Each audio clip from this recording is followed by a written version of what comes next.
Shirt show. All right, let's go. Shirt show! Talking shirt! Shirt show! Talking shirt! Shirt show! Talking shirt! Shirt show!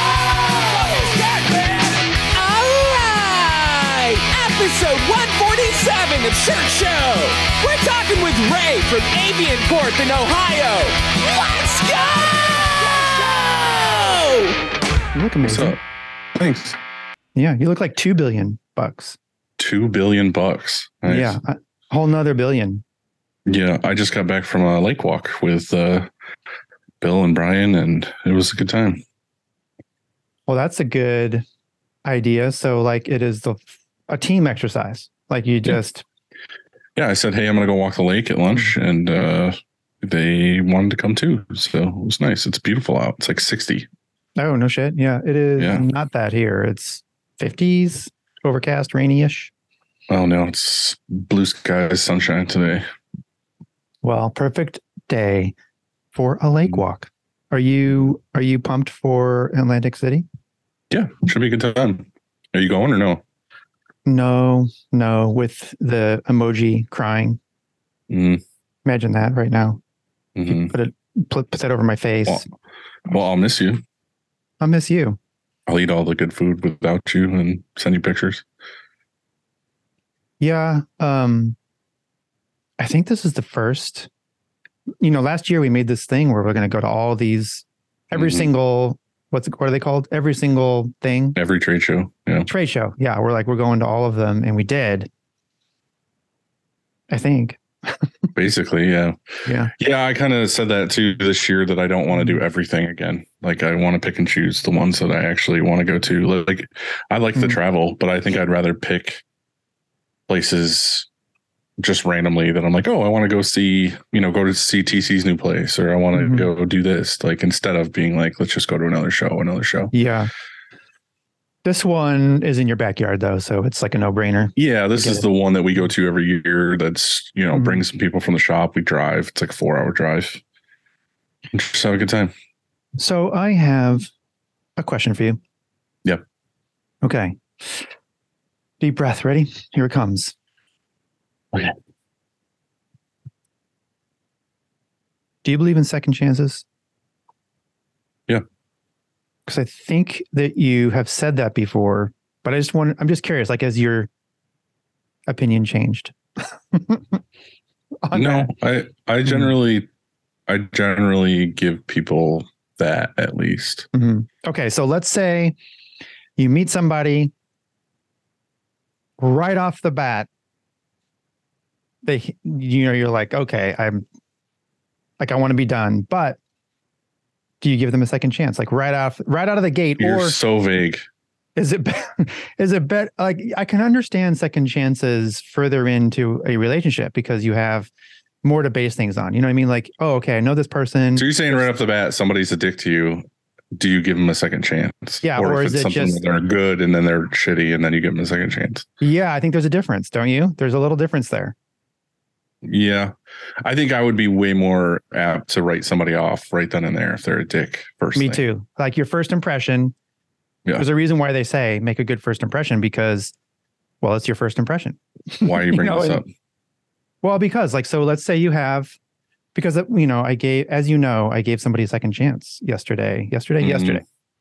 So somebody started here Monday, and then yesterday, no show until later in the morning, and they had a family emergency. So their first day was Monday?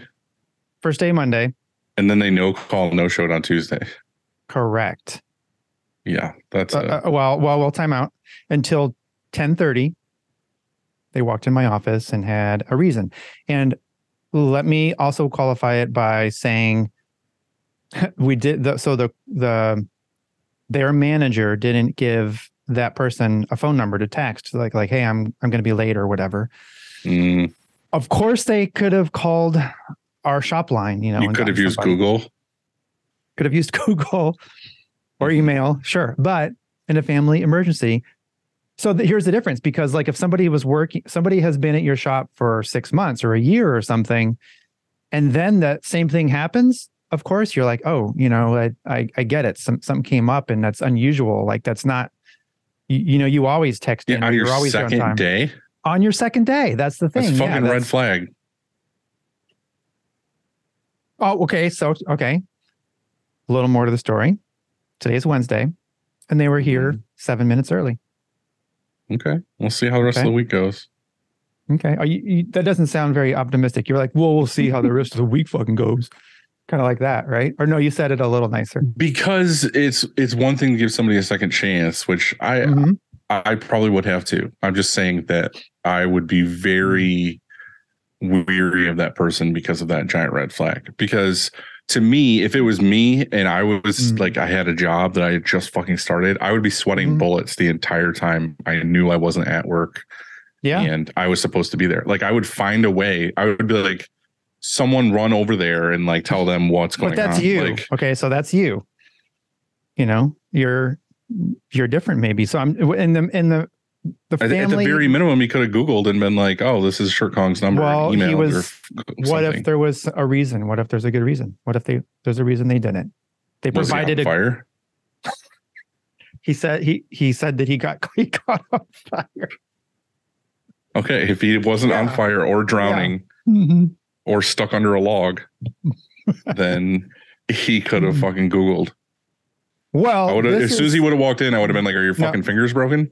No, this is a surprise. You know why? Because big-hearted Dylan, you've gotten on me before for being so harsh because you'll call me and say, hey, what do you think about this? What do you think about that? And I'm like, that's it. They're gone. And you'd be like, oh no, that's harsh.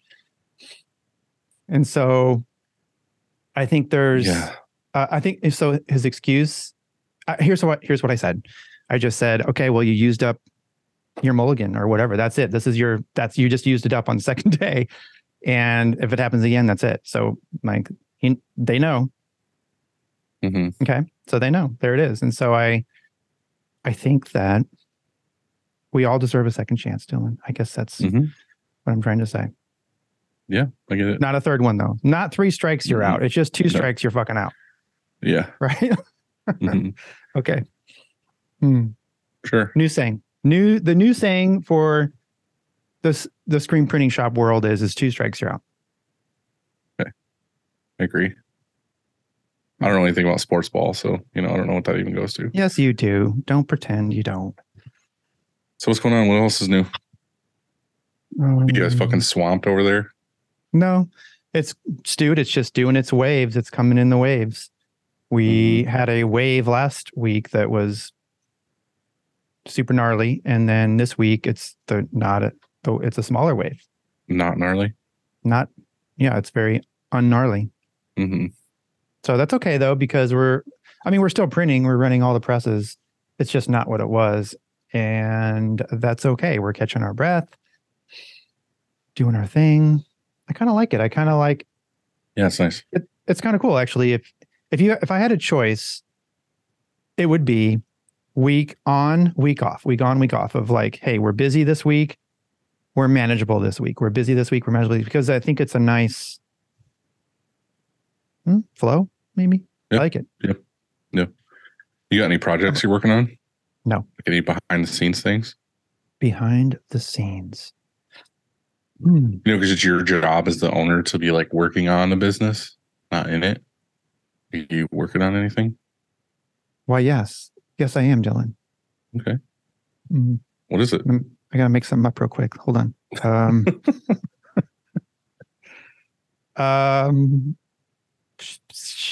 Here, we're going to edit this something cool. We'll edit something cool in. People will be like, wow, Andy's working on the business. How about you? What are you doing? Like what projects? I've got like 10 projects I'm working on. That's always bad. That's too many. I know, but how can you finish? I like them all. When you go to the app store and you're like, hey, I want to update apps. And then you just update them all. And then they all take longer to update. Yeah. I'm not in a time crunch with these. I got my hands in all of them and they're all working at the same time. I'm not I don't like dragging ass with any of them. I'm sorry. I don't like that. I'm sorry you don't like it. Well, can you share one of them? Yeah, I've got a bunch of them. Well, one just arrived. I've been working on getting new custom boxes for the shop. Yeah, I And want it's that. it's not just printed boxes. It's like custom cut boxes, like to the sizes I want. And we're doing a what's it called? Fucking shit, I can't remember. It's where it's different sizes in one box. I can't remember what the name of it is. Yeah, you told me. So that's what Lancaster. Gosh. Yeah. Yeah, I had a box that we had worked on, but the way that we wanted to do it now, again, we kind of figured out the best possible sizes to get the best rates with UPS. And yeah, we just need to get a custom die made for that, and then also like the thing for the print and everything else. So literally, just before I walked into my office, got back from my walk, I've got a box here of samples, so I haven't even opened it yet. Oh, that's cool. Hold on a second. I want to show you this thing. I think it's really cool. Okay.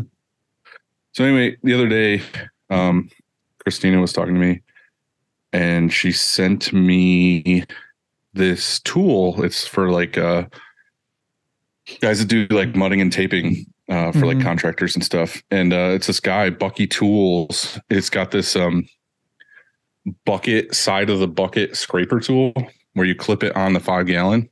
And then as you're scooping stuff out, you like scrape it on this. So you're not scraping the side of the 5. So it's not stuck against the side. It hits this and then it falls back in the bucket rather than sticking to the side of the bucket. Oh, that's neat. So yeah, I got in contact with the guy and I bought some. And then I was like, yeah, dude, I'm stoked to try these out for like screen printing because I feel like they would work really good for 5s of ink. So I'm going to try it out. I haven't tried it out yet. It's got like magnets on the top to hold your spatula while you're scooping. And then it's got, like I said, this edge to where you can scrape the ink back off. But if anybody wants to try it on their own, I'm going to try it and I'll post about it. But it's at Bucky Tools on Instagram. It's just some guy that made it. Yeah, some guy that makes them. You know, he's like a small business trying to, you know, it's his little invention.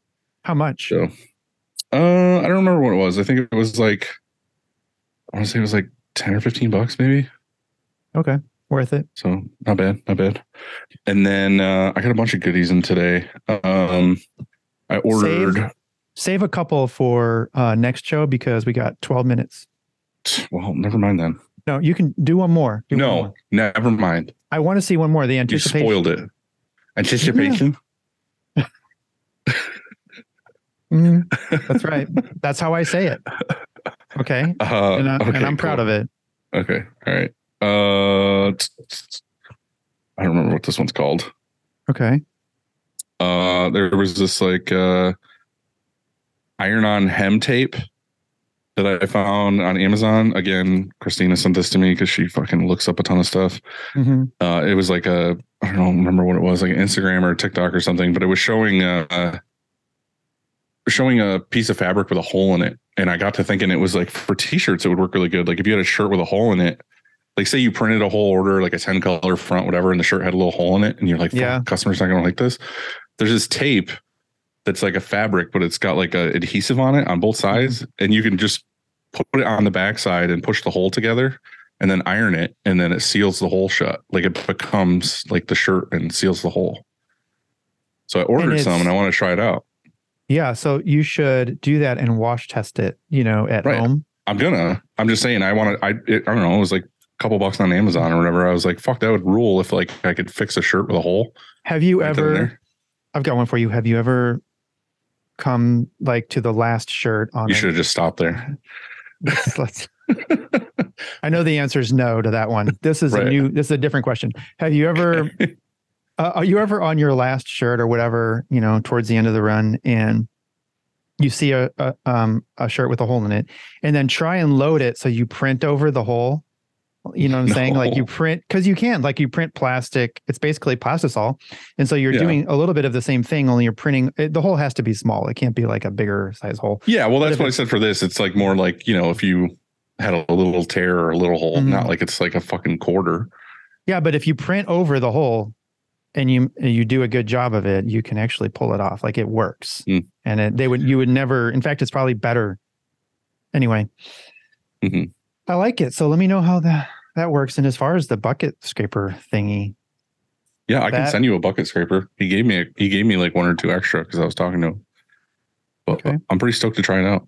That's really nice of you. I appreciate it. Very generous. Looks sweet. Yeah. Because I love you. Oh, bust that out. I'm bringing all sorts of newness today. I saw we got new quick takes and everything. Whew. Yeah, it's like our first fucking show. Hell yeah. Bring it on, baby. It all starts with a screen, and whether it's new stretches or restretches, Frank and his team do it the best, including thin thread. You can't forget about that because we haven't mentioned it in a while. And I just had this huge conversation with somebody this morning. And if you don't know about thin thread, you need to. I'll just leave it at that. Also, I get my Chroma Blue from Frank. Some people don't know. They'll think, oh, Frank is screens. No, Frank is much more than just screens. The other thing about Frank's screens too that you don't see when you just order screens at like a regular distributor is Frank does the caulking in the corners. I mean, you have to pay extra for it, but he does the caulking and he does permanent block out if you want that on like all your screens. You could just be like, hey, I want the caulking and the permanent block out. And you'll have like these ace perfect screens. It's not like, give me a screen off the shelf. It's like he custom makes them for you. That's right.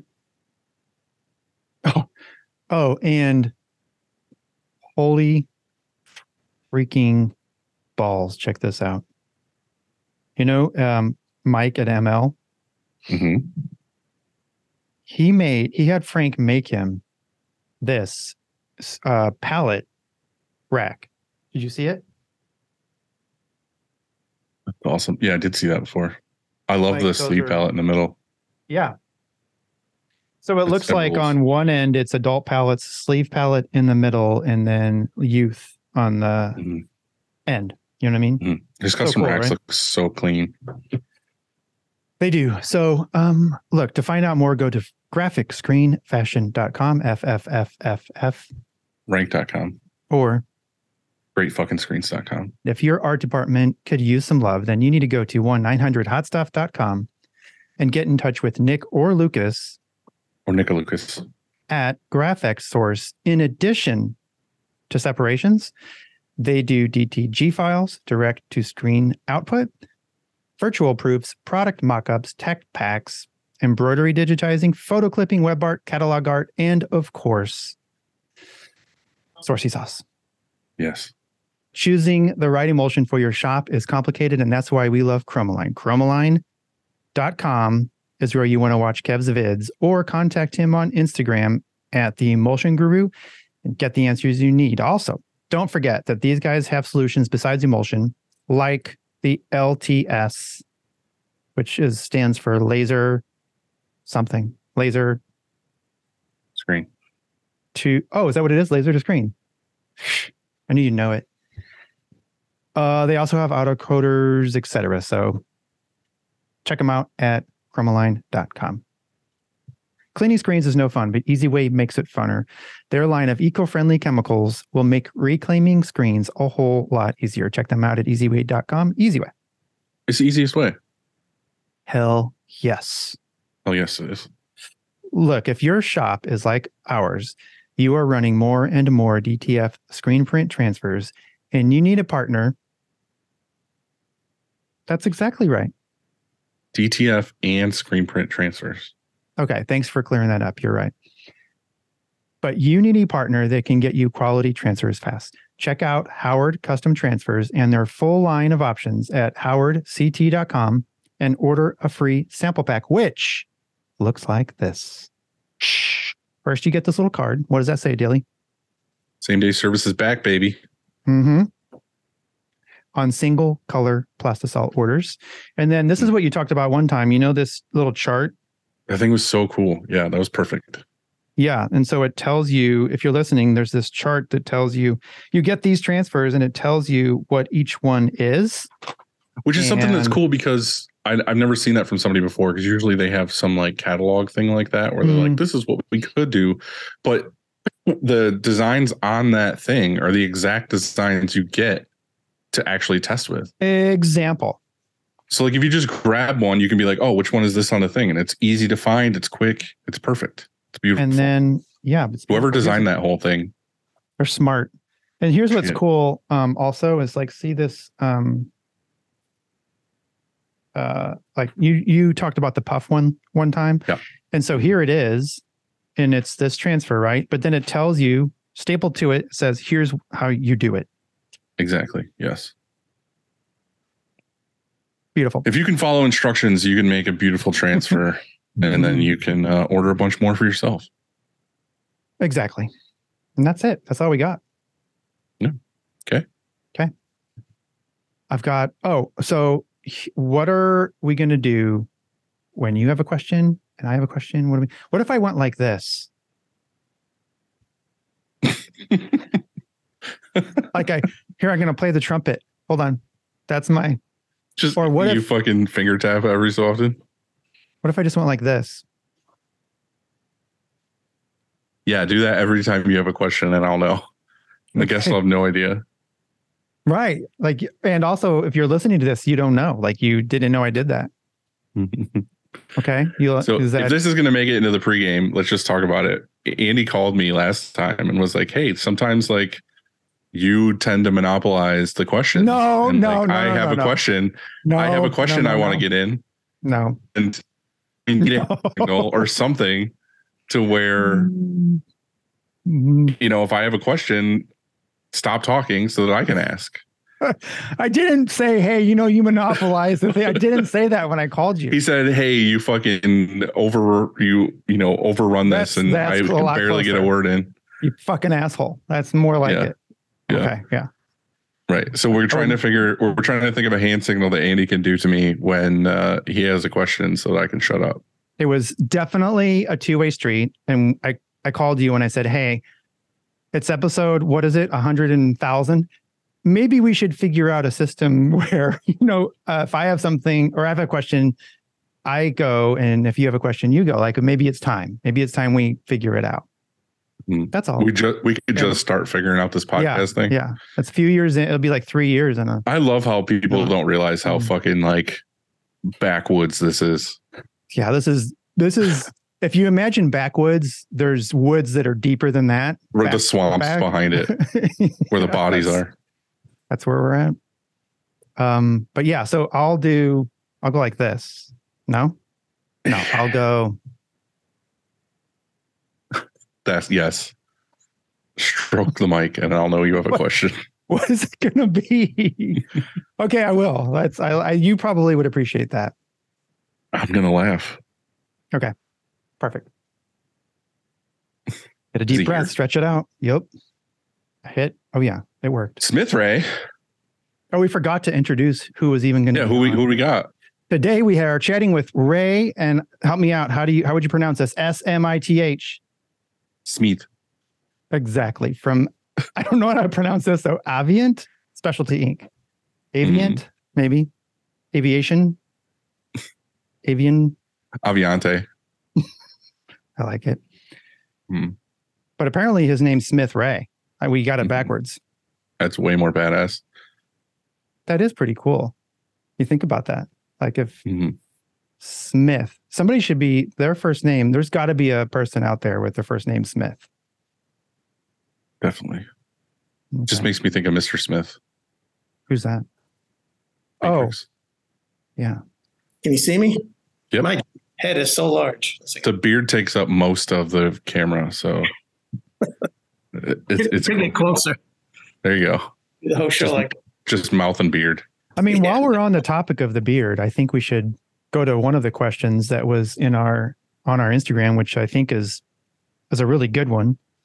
Can we just start with that? Dylan, is that okay with you? It's relevant. So here we go. Shirkong asks, how do you keep that beard so beautiful? And is it an Avient product? I love how you had to look up your own question. I wanted to pretend like it was a question from a listener. It is not an Avient product. Avient. See, there we go. We learned something right away that we say Avient. That's how you say it. Hey, I get about half the people say Avient. I just go on with it. So, Yeah. There's it no sounds point in cooler. correcting There's like when you say Polyone, we say Polione. There's a nice You got to do Italian this when you say it. Polione. Right, Polioni. No, I don't do anything. It just grows. I mean, actually, I have to knock it down with some beard butter because otherwise it'd be like a big frizzy mess. Dude, I've grown mine really long, like a couple times, and every time I feel like yours looks like it kind of does the same thing. When it gets to a certain point, it starts to look like I'm like Poseidon, like it gets wavy. I like the wavy though. That's what Dude, I love it. But I can't after a while. I'm just You don't like, want this it going looks straight so out of your goofy. face. You want I just want it to grow like this, but just longer. But it doesn't. It just ends up being like this, like wave, and it's just like I have no, that wavy is the wave is sexy. You want wave. Okay.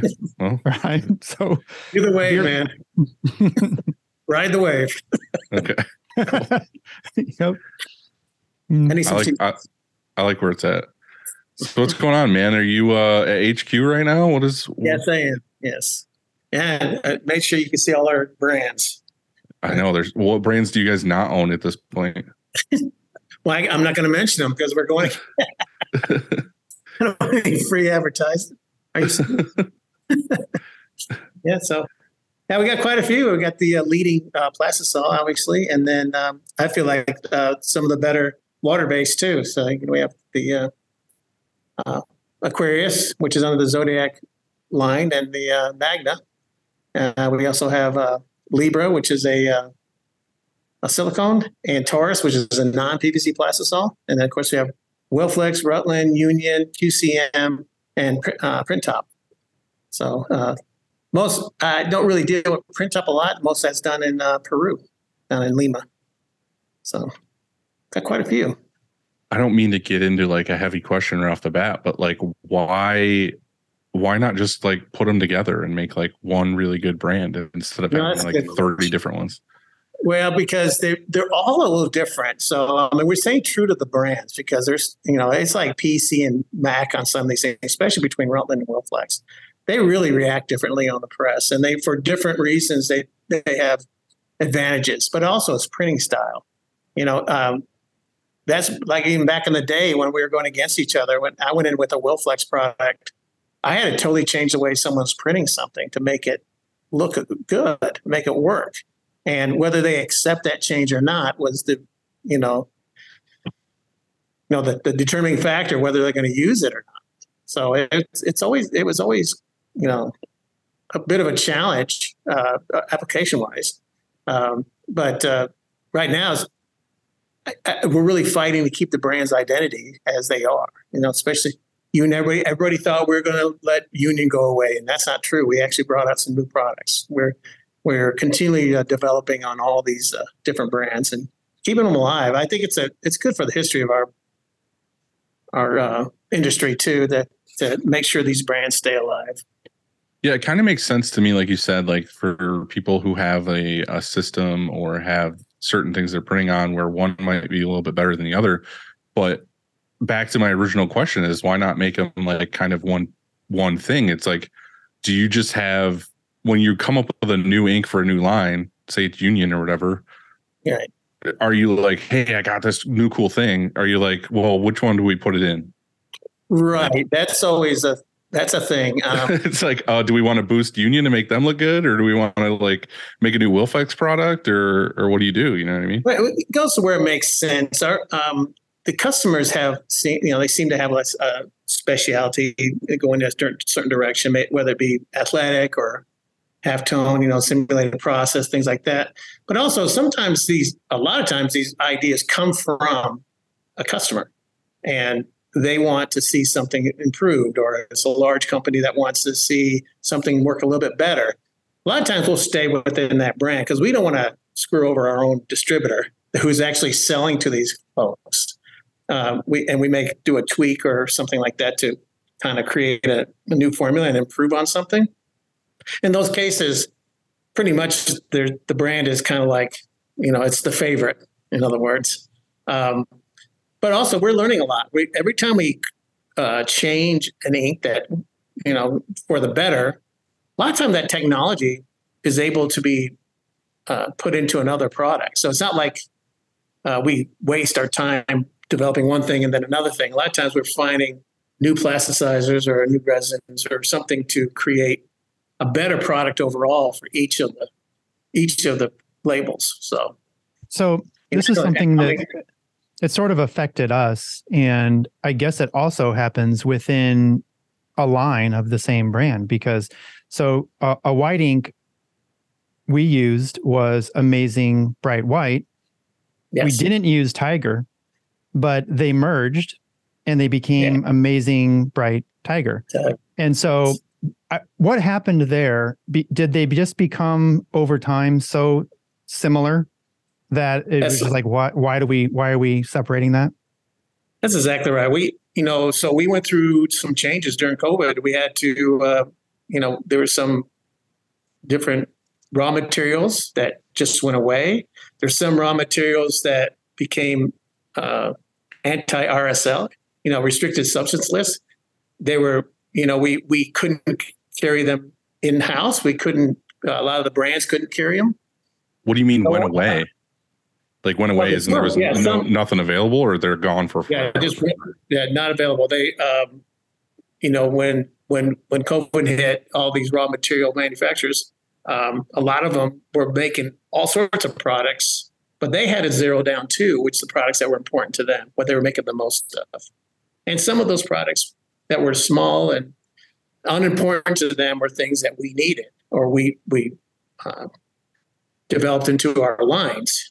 Well, our materials group and our R&D, they worked harder on just getting back to where the ink should work with different raw materials that we created some really good stuff. In fact, I think we improved a lot of our inks. But you were exactly right on the Bright Tiger and the Amazing Bright White. It got to the point where couldn't hardly tell the difference between the two. And even though they were made differently, you get on press, we couldn't have even our best printers know, hey, what's different? They just felt like the Amazing Bright White got a little more opaque and felt like the Bright Tiger got a little bit better flow in the automatic. And I don't know how you feel about that. Are you on the Amazing Bright Tiger now, or did you go to something else? Or we're on the Amazing Bright Tiger. Yeah. We also, which is going to complicate things, because just like you said, when you're on press, or I should say maybe at the end of the dryer, and you do side-by-sides, we found that some of the whites are just so close that you can hardly tell the difference. I think that they perform in screen differently sometimes, and so maybe you're trying to achieve, just like you said, on an auto press, maybe one works better in certain situations than the other. But at the end of the dryer, a lot of times you just couldn't tell the difference. And I'm talking about, like, we like to put on our turnabout, or we used to like to put on our turnabout Eclipse, the LB Eclipse, which we thought was really similar to Amazing Bright. And also, oh my gosh, for probably 6 years, we ran Street Fighter 2, and so, which is a Rutland of yours. And it's also really similar. And so it's funny how you can change a couple of variables to make a lot of these whites. It's a hot topic. I mean, right. You go on Facebook, on any given day on Facebook, there's an argument about everybody's always got the perfect white. Yeah. Yeah. It was like, I can't remember how the whole analogy goes or whatever, but someone told me this seminar once where it was just like, we used to do a thing where we would set up a press, and one head would have weird off contact, one screen would have low tension, one would have high tension, and all these different things. We would put the same white in all of them, and then we'd print them saying they were all different whites, and people would be like, oh, this one's fucking better than this one. And it's like, it has nothing to do with the white. It has to do with all the other variables of your screen and your squeegee and your tension and your off contact and everything else. So I feel like that's where it comes into play, is like, if your shop uses low tension, then you might like a different white because it prints through your shitty screen better. Yeah. You know what I mean? So it's like, there's all these variables. And that's the thing too. I was asking you, like, having all these different brands and every brand makes white, like, it's like, why? Yeah. Like, why are there 100 different whites? Like, well, yeah. Okay. So there's a lot of reasons. There's as many whites as there is reasons why. So first I would say obviously the fabric. So right there you already have cotton. Well, I know there's different whites there, but then you could narrow it down and be like, all right, we have 4 whites, not 150. And nylon too. And then so then each of those fabrics are a little different, right? There's some are smooth, some even the polys, they have brush poly now. You got to have something that covers that. So we get asked by especially the brands to fix that problem with ink.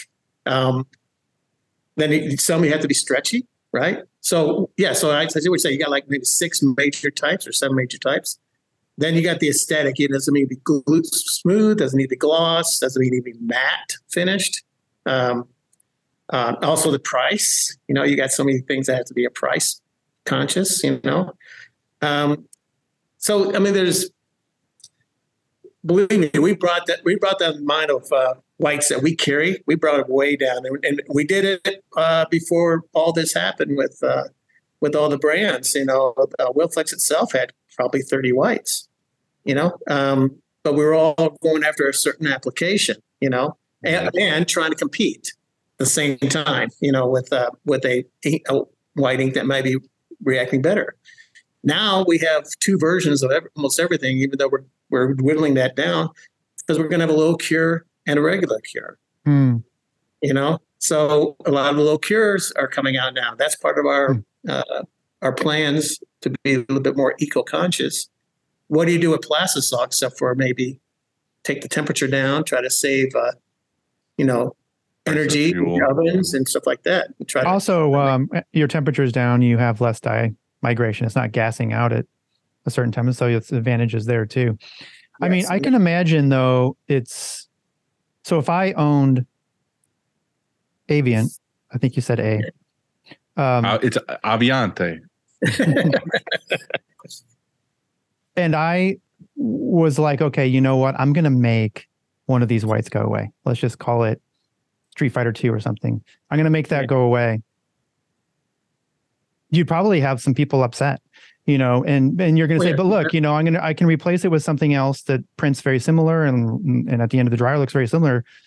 We've got you, but I might say, I'm out and I'll go buy somewhere else or something. I might get really upset because I have drums of that stuff. And this is what I have to repeat, prints that I've done in the past, and I want it to look just the same. And so it's got to be a challenge really to even kill off a line, let's say.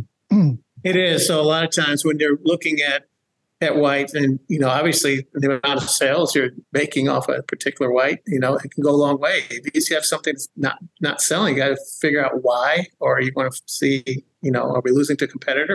Are we losing it to ourselves, and why? So it's a very difficult situation to discontinue anything. We definitely want to have something to put in its place, but like you say, a printer will at some point just find something that's too different or too wrong, when it's really just a change of a twist or maybe a little bit less pressure or something like that. But it's just being told that it has to change is not very settling to a customer. And I understand. I've been there. I feel like it's one of those things though, like we talk about often, is just like you constantly have to, you can never figure it out. Like you can never be like, I've mastered screen printing, because there's always a new ink or a new something. And I feel like every year you have to take that. Dang it, I guess on my throat. You okay? I feel like I'm swallowing. Take a drink. Something. You got a drink over there? Where's your tea? You want me to take a sip of my tea? Yeah, take a sip of that real quick. We got time. That's right, tea. I'm dying. Yeah. So anyway, you always have to be testing, and you always have to be like learning something new, and you kind of have to let go of that old guard thing of like, I've used, this ink for forever. And it's funny when you guys were just talking about that, and reminded me of like, I've been trying to go to my mom's house for dinner like once a week now. And they're very like, they sit there and they watch the news all day long. And they're the kind of people that are listening to like the police scanners and like all this shit. So it's always funny to like go there and talk about things when they're set in their ways kind of with certain things. And we got on the discussion, and I refused to talk about like religion or politics. So like, I'm not going down that road. But they started talking about electric cars, and they were like, oh, what about this, everyone's got to charge their electric car. It's, and these old power lines and blah, blah, blah. And all these houses are going to catch on fire and these power lines are going to catch on fire and all this other stuff. I was like, you guys, shit's got to start somewhere. Like, you got to, like, new technology comes in and you have to start somewhere. I was like, you guys are bitching about that, but you're totally fine with back in the day when we used to light our houses with candles in every room and like Christmas trees had candles on them. It's like, what do you mean? Like, houses burned down then. Like, now electric cars come in and you can't just be like, oh, it's going to burn a house down. It's like, it's not the same. Like, I feel like it's the same with like these inks and stuff. It's like, test new shit every year and be like, new technology happens, new ways of making things happen. And it's like, yeah, I just want to say right here that it's not us just messing around saying, oh, let's throw a few more in there. It's, a lot of times we're pushed by either new fabric, because we get all this new fabric in all the time. We got to figure out how to make it work. New raw materials. A lot of times, even though the COVID pushed a lot of them out, that was probably our busiest time trying to replace it. Which still happens from time to time. Or we'll get something that's on the substance list that we need to phase out. And then Avient is the same way. There's certain products we just can't let in our building, and we have to watch and reformulate around those. They're all gone. And we probably the safest ink you'll ever have. And we've been tested. All of our inks have been tested, and and we're passing the test. But man, it's tough to do that and then create something that can travel, because there's some of our ink won't get to a customer 6 months after it's made because it's going in distributor, overseas or something like that. So we got to make it work on all those levels. And it's not like we're just having fun trying to throw our customers off and see if they can adapt. But the same thing, they're getting new fabrics too. I don't know, guys, you remember at one point it was probably 80% cotton in the world. Yeah. And almost all of it after that was blends, and then like 50-50 or something like that. And then you had a smattering of nylon and poly. Now it's mostly poly that we're dealing with. And not the dyes aren't very good, so we have to do better. And that, like you mentioned earlier, the low cure really helps. And then the low bleed, low cure. Every time you add a component like low cure or low bleed, it changes the characteristics of the flow and the viscosity and everything else. And so It's something that we have to learn. So that's why I have my job. You said about when you talk about changing the application, that's all I do is application. I'll work with the applications lab, which is like a full working screen print shop in our building, doing the alpha test, and then we take things out the beta. I have to go out and show folks how we were successful with it and hope that they'll run it like that. So a lot of it's got to do with the application. Chain of events that has to happen before we even put the ink in the screen. And I know you guys know that. It all starts with artwork and screen, and from then on. So if I'm having a complaint on one of my inks, a current one, or even saying that they can't get the beta to work, I'll go in there and I'll start in the screen room from there, and I'll walk through and see if there's everything, make sure everything's in line before I even put the ink in the screen. Now, I know this happened with a lot of shops and a lot of businesses and everything with COVID. It was kind of like everyone kind of got not necessarily lazy, but they had their way of doing things. They had all their manufacturers and all their raw materials places or whatever. What happened with COVID with you guys? Did you kind of just like clean house and narrow it down to be like, this is actually where we can get it now, and this is good, and this is what we're going to use going forward? Or was it like, screw these companies? No, we almost had we had to take what we could get, and we were large enough that we had pretty good stock of what we needed to keep going, and then so the sales dropped for a little while, and then we were able to kind of move our raw materials around to the actual inks that we're selling, and some of them we had to so we had a really good plan on, like, say, okay, here's this group. It doesn't move so fast. Let's reformulate those, have them ready when they do start moving again, and so on. So and It's not like we got mad and said, go screw yourselves, guys. I heard that. You can't do that. I heard that it was more than just COVID too. I heard that, when Texas, when the plants, when petroleum froze down there was a plasticizer issue, and I think even a plant shut down because of, it might've been EPA or I don't know what it was. I heard like these rumors, and that they weren't even manufacturing plasticizer for a while, which put even a worse situation, supply situation. You know what I mean? And so it was complicated. I can't mention the name of that plant, but I can tell you that it was a huge hit for all plasticizer people. So I'm not just talking about inks. I'm talking about everything you can think of, every kind of extrusion. So it was a big hit. Yes, you're exactly right. Frozen pipes. And then EPA had to go in there and make sure everything was working before they get going. So it was a big hit. Sounds like fun. One thing I was thinking of, you were talking earlier about how, what was it? Rutland and Wilflex were competitors and you didn't have them yet. And then now you have them.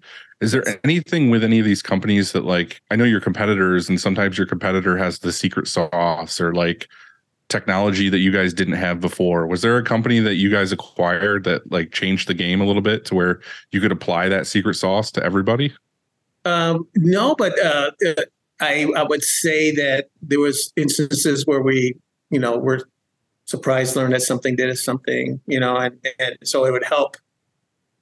It could help one of our products. It doesn't necessarily, I guess, one thing fits all kind of surprise. I'm not a chemist, so I can't tell you exactly what they might have discovered upstairs that could have changed the game on everything. I think the biggest thing was, we were forced to close down one of the plants because of COVID. And we brought it all in here for the U.S. In Kennesaw, Georgia. And the processes were the biggest thing. I mean, the processes were in here were very efficient because we'd been part of Poly One for a long time. And of course, it's Avient now. But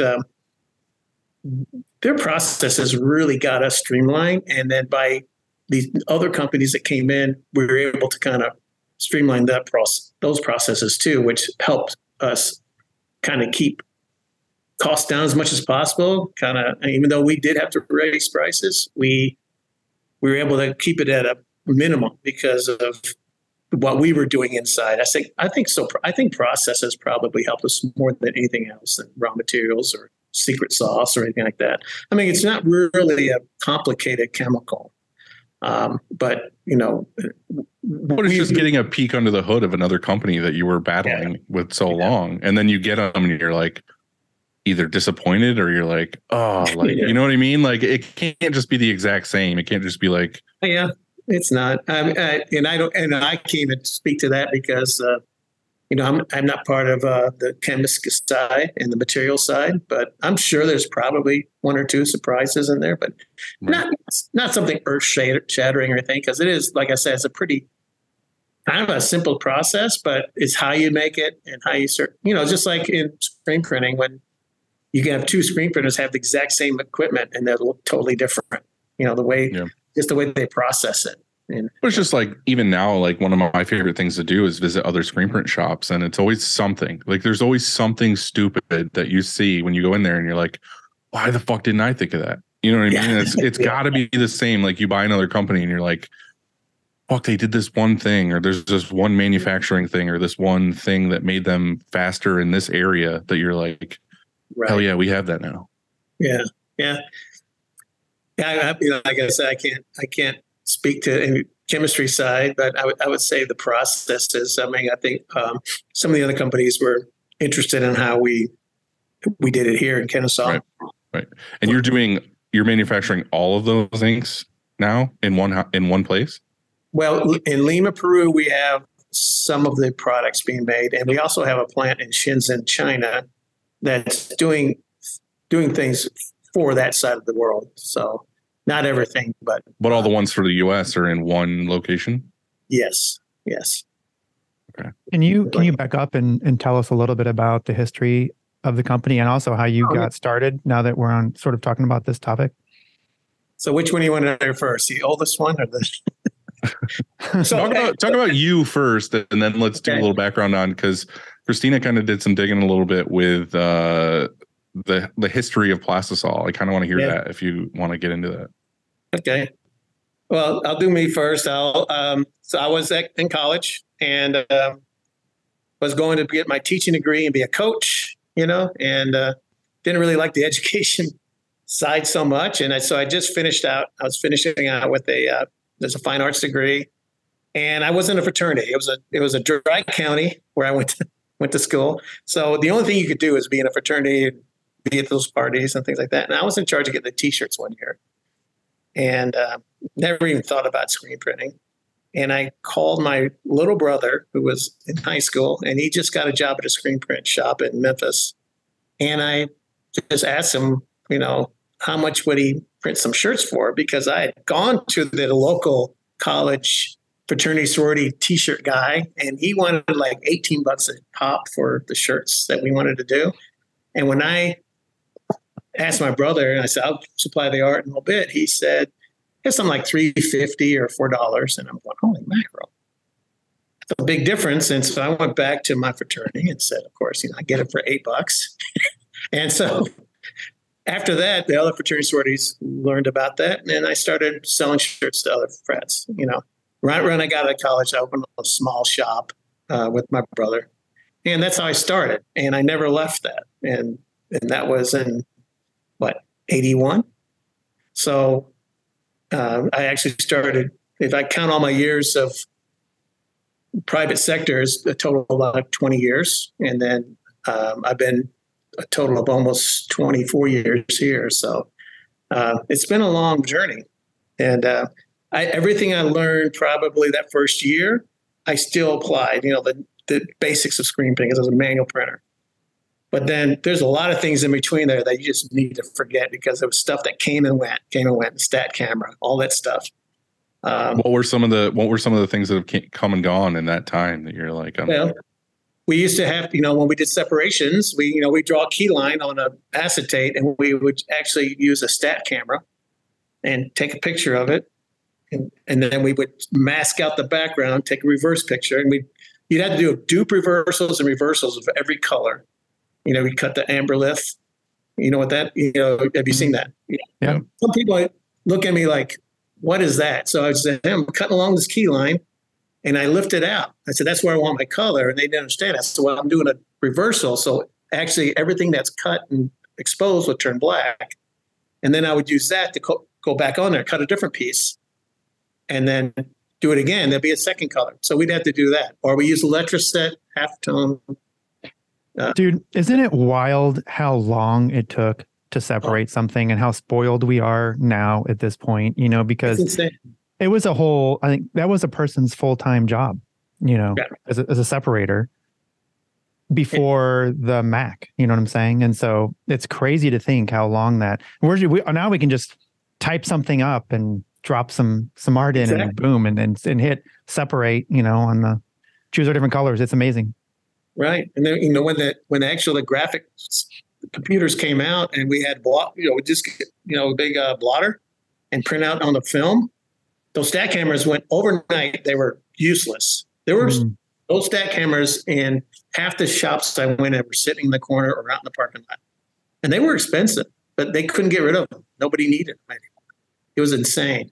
And we'd have like these little contraptions where you can actually hold your film over a letter, and you push the button with your foot, and it placed that little image right there on that film. So you do your curve by just moving your film underneath this thing and hitting it. And if you screw up, you had to start over. So there's a lot of these contraptions that just came and went, especially during I guess in the 80s into the early 90s. And then everything got better. Everything got more digital and more easy to use and better output. So this is my kind of like, I've been doing this now for like 15 something years or whatever, but like was there a period in time for you that you noticed a lot of growth in our industry, like all at once, or has it kind of been gradual? Because I feel like now things are changing like so fast. Like I feel like every year something is totally different, or there's a whole new technology out. I feel like for so long in my career, it was like 10, 12 years where nothing happened. Right. We just fucking woke up and printed t-shirts. Yeah. And now, like in the last like 5 to 8 years, it's like every 3 months there's like, hey, there's a whole new way to print shirts now. I think that's the world, though, isn't it? I mean, it's not just our industry. I would say the world is just moving faster. I mean, we were talking about things that were popular that disappeared. I mean, the CD. You know, when CDs came out, I was like, I don't believe it. You know, like, this is really, you can play music off this. And then somebody said, yeah, you're going to be able to like, I heard you can write CDs. And I'm like, there's no, like, that's going to cost $1 million to be able to write on a CD. What are you talking about? Yeah. I remember being in class in high school or whatever it was, and the teacher was so stoked to bring out Laserdisc. He's like, "Oh, I got this Laserdisc player. We're gonna watch E.T. or whatever the hell he had." And I was just like, "What is this bullshit?" Yeah, yeah. Exactly. Yeah, and what I noticed, there would be 4 or 5 years of the shows. You saw the same thing, and then also there'll be a show, and you'll see 5 new innovations. You know, machines, you know, the exposure units, this, everything. All of a sudden, you know, it's almost like there was like every 5 or 7 years, there's some huge show that you saw so much new stuff. Now it's every show.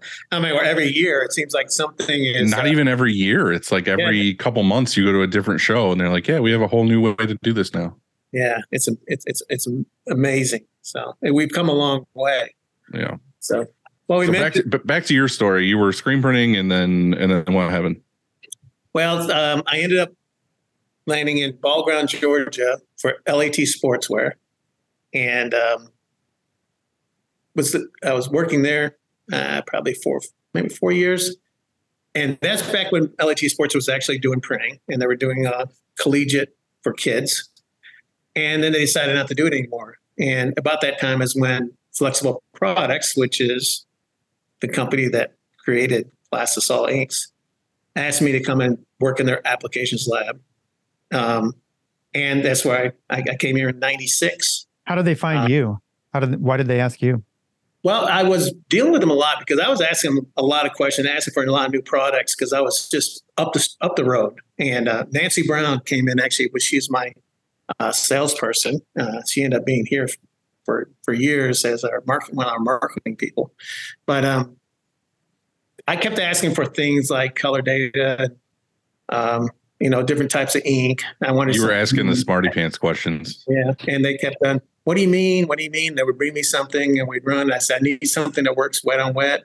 You know, so it was kind of a fun time. And Steve Hedge, who worked here for 25, 30 years also, he asked me to come and see an interview, and we got in here. We did a lot of good things right away. I mean, it was a fun time, very innovative. And then by 2000, we were bought by Poly One. So it was a fun trip, you know.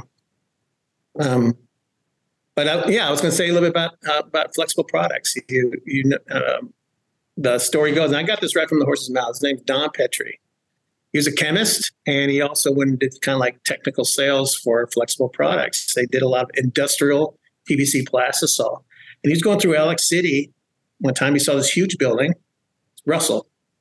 So he walks in there and he Russell Athletic, right? Yes. Yep.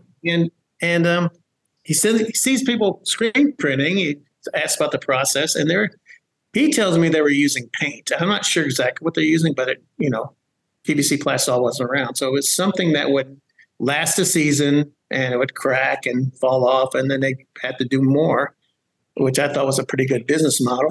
But he said, I think I can make something for you. And he came back and they worked a couple of years on a product that would work on a screen. And they made it and they sold it. And it was called Rust Coat. And Russell was the only one using it. In fact, I think that he says they had exclusive rights, but after a year, we asked for them back, and I think we sold the right. They sold the rights back to us for like $1 or something, and then we started promoting this ink, eventually turning into Wilflex. And then after, I guess it was that was in 1960 or 61 when there's. So is that the original plastisol? Very first And PVC. It sounds like it was invented, I guess, for the application of athletic gear, like numbers and stuff. So like if you have a team, of course, you'd want it to be durable and stretchable, on your jerseys and things like that. And so that was the application back then. Yeah, that was the application. And there was these pseudo inks and paint things that they were using on t-shirts already. But and there was PVC plastisol used for industrial products, but never they put two and two together like that. And that's how that started. And many people have been through this building. They've gone off and done other things. But they built this building I'm sitting in 1990, and it was already Wilflex at the time. And it's been here ever since, producing for the world, actually. I mean, we went directly into a distribution scenario. We don't sell anything direct. So everything is going through our distributors. They're able to hold stock. They're able to make deals. They're able to do all of that. And so it kind of takes the relief off of us in a way and helped us grow worldwide. I have to say that I love that you call it paint, or that guy did, because that was one of my questions, was that, how upset do you get when somebody refers to it as paint? And when actually hearing that it used to be called that, or, they actually maybe even were using paint, then it's all like, makes it all a little bit better. It doesn't bother me. I don't even hear it anymore. I've heard it so much. I know what they mean, so I'm not gonna make someone feel bad.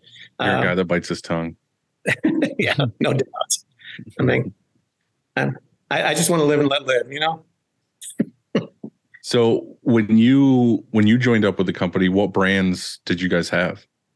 It was just Wilflex here. No, actually, we had a water-based product called Talflex. It didn't last very long. It was gone within a year. Well, why not?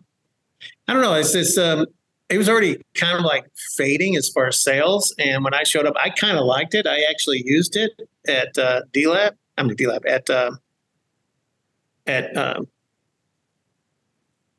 couple places actually. I was at another place in between LAT and here, but I liked it, and I thought maybe we develop it more. But it was already it was a done deal. They already said they just didn't want to get in that world at that time. 96 water base. I don't know. It wasn't a big seller. And so you guys got rid of water base, and then you were heavy into plastisol, and you acquire all these other brands. Why now? Why come up with like the Zodiac brand? Well, that is a good question. I mean, not a good question. That's a good point. So actually, when we started getting into the brands, the Nike and the Adidas and Puma, and they wanted non-PVC. We created a non-PVC plastisol for them, but we also start considering water-based because it's really the majority of the t-shirt printing in the world is done with water-based. Everywhere else except the U.S. and or the Americas. And so we said, okay, we'll first try to do business with a water-based company, and then we went into, for some reasons, we decided to start manufacturing, and that was the Oasis line.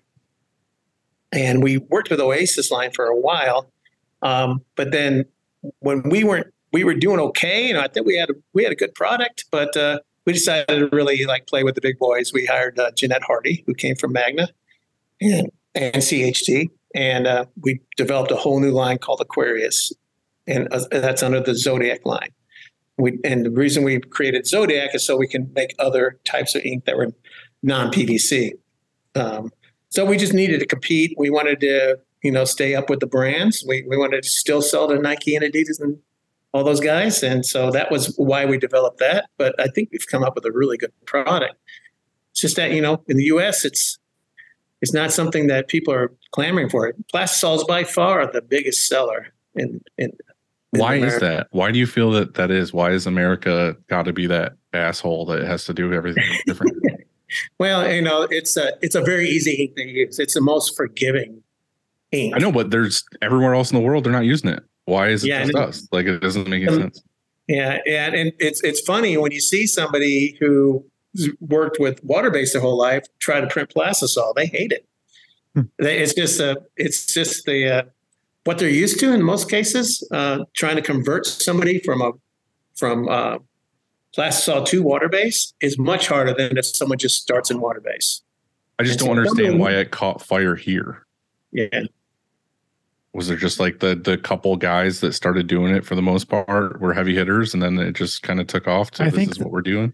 I think it's like what he said. It's easy, like if you have, there's lots of different climates in the U.S. and plastisol works in all of those pretty much the same. Of course, there's some subtleties, but I mean, with water-based, it's so problematic, isn't it? I mean, you could learn for like $1,000, you could be a screen printer basically in your garage. It's crazy. And maybe that's just that. It just was easy. It was easy to learn. Like, I mean, maybe it's as simple as that. Yeah, folks, especially manual printers, they want to leave the ink in overnight. They can't. They need to come back later at their leisure. There's a lot of, ease of use that I would say that plastisol is very forgiving. A wide window for cure. You can go too hot. You can go just barely enough to cure. I mean, it's just got to hit that temperature in that oven for a little while. It's not that you have to be there for a long time. Water-based needs to evaporate and then start binding. So it needs time in the oven.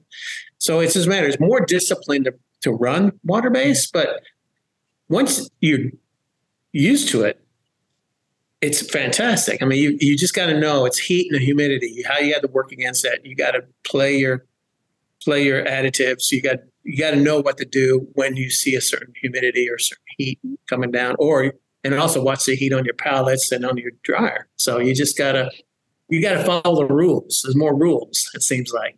Dylan, didn't we talk about this a long time ago, that if you replaced water-based with plastisol for some of your customers and didn't tell them, they would be like, what the hell? Like, this sucks, because they are expecting a certain feel or look or something like that.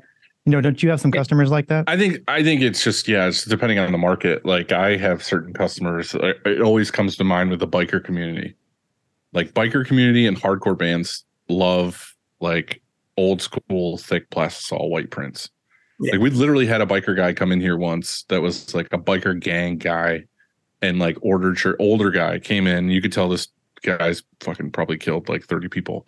Comes in and we printed shirts for him. And again, we were in that mentality of like, it was, I don't know, this was probably 5-10 years ago.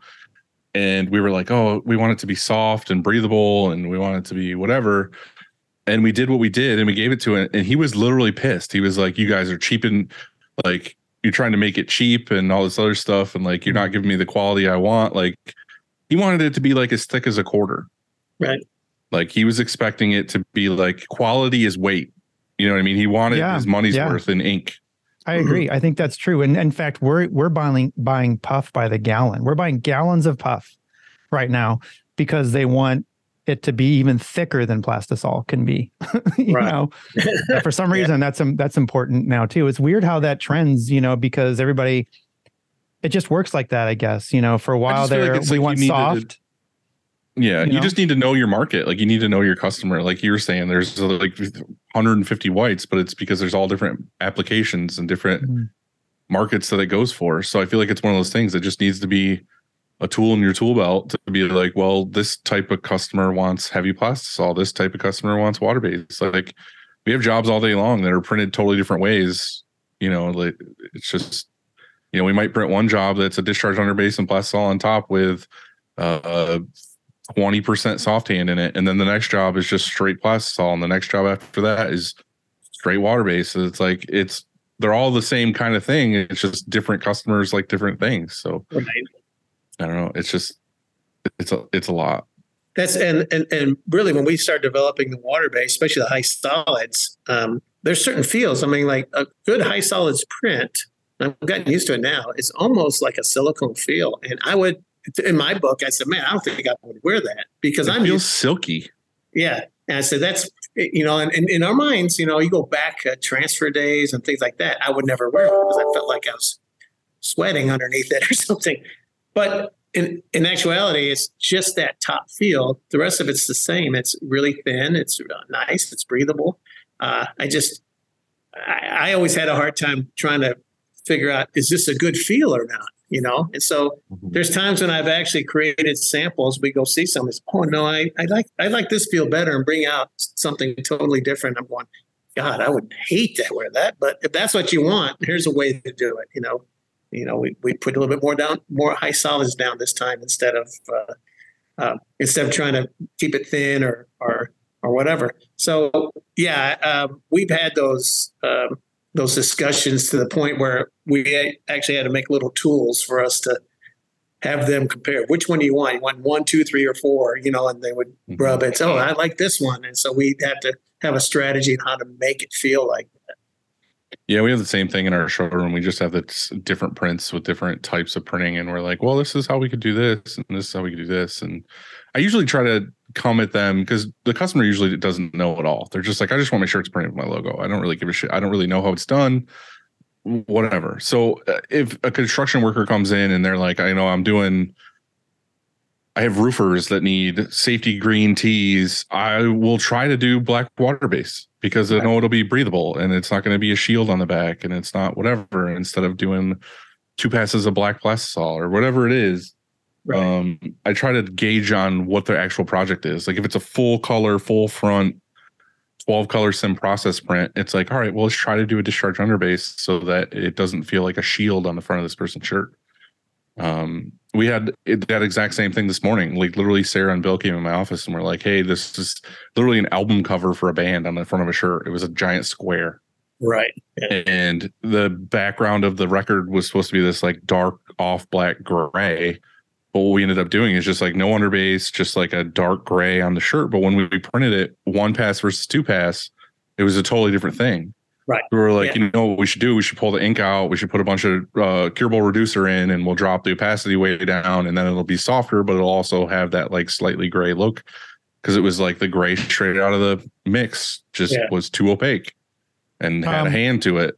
So I have to stop you and say that how awesome it is that you have a team that will pump the brakes and say, wait, this isn't exactly perfect. Dude, that's rule number 1 here.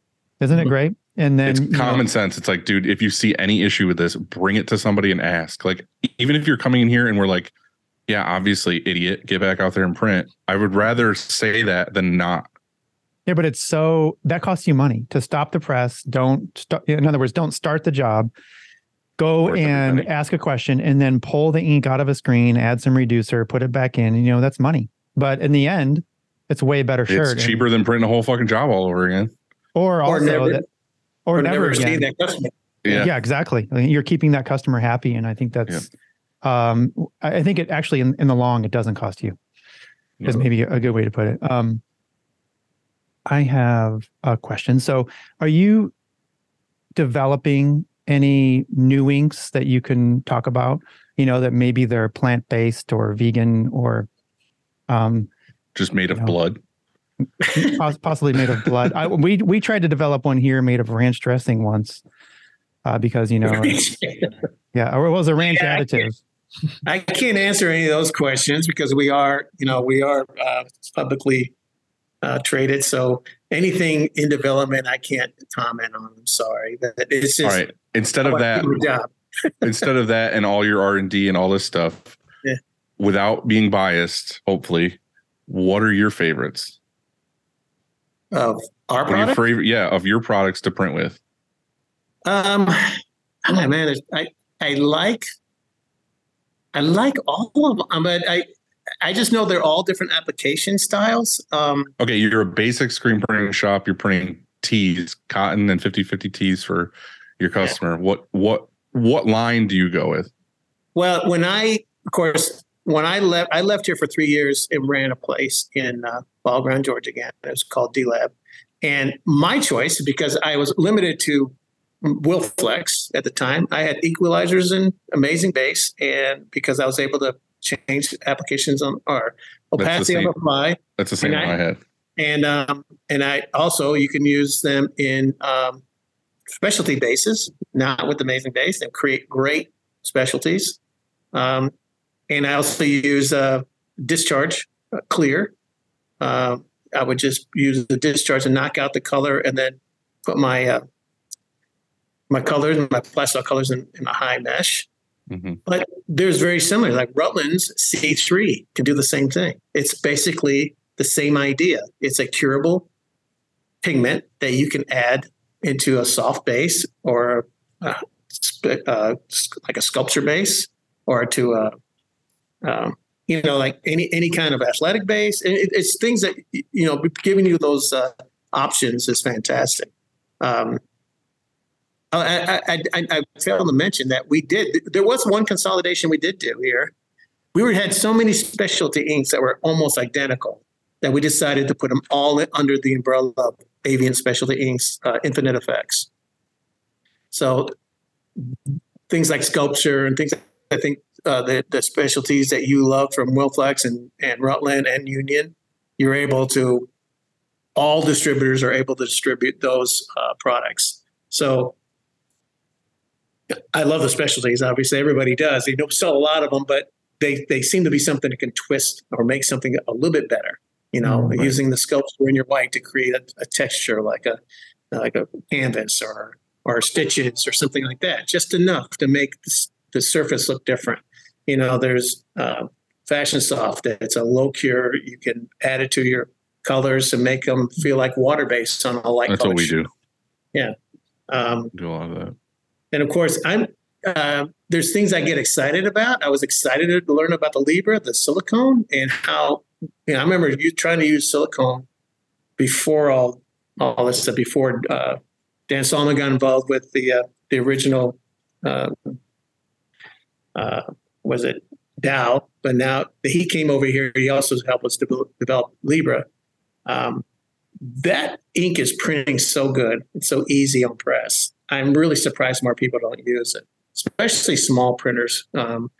Because you flash print a color, it's 100% opaque, and it stretches, and it never goes away. You can iron it. I mean, it's just there forever, and it'll stretch as far as any fabric will go.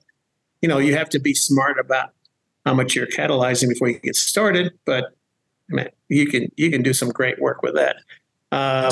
To go off of what you just said though, too, is like how, like, there's this ink that that could do really well, and why don't a lot of people use it? How do you guys even market? Do you just have reps that go into a place and they're like, try this new ink? Well, yeah, that's big. We do have regional salesmen, but most of them we're dealing with is with our distributor reps and teaching them all about it. We do have a contact when people are asking us questions. We have an email and we have a call in. But the email is something, it's called Ask Specialty Inks at avient.com. You can ask any question about any ink and about any application, and someone will answer you, and even get color matches and all that. So there's we get a lot of our leads that way. And then of course the salesmen bring it in, our distributor reps bring them in when they have some general questions. They say, I'm printing this stretchy poly garment, and we don't have a very big machine. I can't afford to have a lot of flashing. Well, we can show how they can do 2 rotations of a color, and it does very well, with a low cure, Is that, so besides the email, ask a question, do you offer any sort of education? Are there any videos, let's say on YouTube, or do you guys have classes that you could take on Zoom, or even maybe at, I don't know, maybe a show or something like that? Could we show up in Georgia and have barbecue and talk inks and go over the lab? So this whole lab here was designed for training. Unfortunately, we kind of slowly got back into last year. We were able to bring our distributor reps in and do, we did probably 9 or 10 sessions with our distributors, just to get them ready. And then now we're set up to where we're trying to get groups of customers in here to do that. We did a Facebook Live. We do that. We were doing it every week. but those are all on YouTube. So they're not really intense, but they kind of show you how we can do things. There's a lot of instructional. There's some live printing videos. Most of it's like when someone who does want to try it, if it's something that's looks like it's going to be a big deal, we actually send out. I'm in charge of the field techs. My title is field tech manager. So we'll go out and actually go with the distributor rep and go in and actually show people how to print a specific ink. As far as the education series, we are developing a better, a more structured one. I don't know if you guys familiar with the Magna training series. That's something I'd really like to model the one here after. And education is, one of the big pushes for us. I think the better people know about screen printing, the better they're going to like our ink, because we're not necessarily cheapest. I feel like we have the best quality. So I feel like that's how manufacturers in our industry win or get ahead, is the education part, because you could have the best press, the best ink, whatever in the world, but if people don't know about it or know how to use it well, you're correct. They don't give a shit. Or they could go to a lesser press or lesser ink, but the people there are super transparent and they'll walk you through everything, and they're there to pick up the phone, and they know if they're going to call or need an issue, they're going to get a hold of you and everything else. It's like, I do that with certain things where I'm like, I would rather take the customer care over the other products just because of that. Right. And I feel like we're discussing this just yesterday in meetings. So we got highly rated marks for our service. And I think that's probably the most important thing. Being able to follow up with customers and help people on the press and answer the call right away. Or better yet, I always tell people, if you want the fastest service from us, go to Ask Specialty Inks at Avient.com, and someone's going to be on it right away. Yeah, it's probably the fastest way to go. The techs, all the techs get that email, and one of us is going to jump on it. What would be super rad is that, so like 5 years ago, I don't know exactly when, we tried to figure out how to print the best white in the world. Mm-hmm. And I think that in the world. And so if you're going to do something, might as well shoot for the best, like the absolute best. So if you come up a little bit short, maybe we're just the best in the US, but we were trying to be the best. Right. And so, when you came here, your white looked great. I mean, it's one of our most popular. It is we buy the most white ink than any other ink. And so we wanted to be the best at it. And I think we figured it out. But what happens along the way is that, there's new people here. And so we sometimes fail at teaching the fundamentals all the way through, and to pass the knowledge on. Wouldn't it be really cool if you came here and we had just, I guess, a class or something, or hey, here's how you print the best white. And, as we talked about all these different variables. So you come here, people could fly in. It would be free. Like, this is no charge. You just show up at Shurkong for a day, and we'll go through the process, like, of all the variables and you can stand there and see for yourself at the end of the dryer what the results are. Right.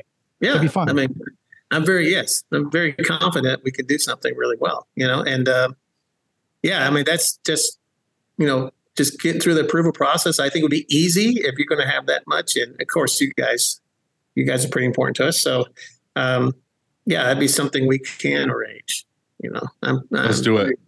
Yeah. Let's do it. You might want to do it at Upstate, though. I mean, Shurkong's kind of dirty. Gross. Yeah. The white's going to be way brighter up in New York for sure, like at Upstate, than we could pull off here. But I mean, we'd get close, and so I don't know. It would be really fun. Like, we could, and then afterwards we'd chill, or we'd go, there'd be a place, there's got to be somewhere here we could get some burgers or whatever. Yeah. And then that's that, and then you could do the next.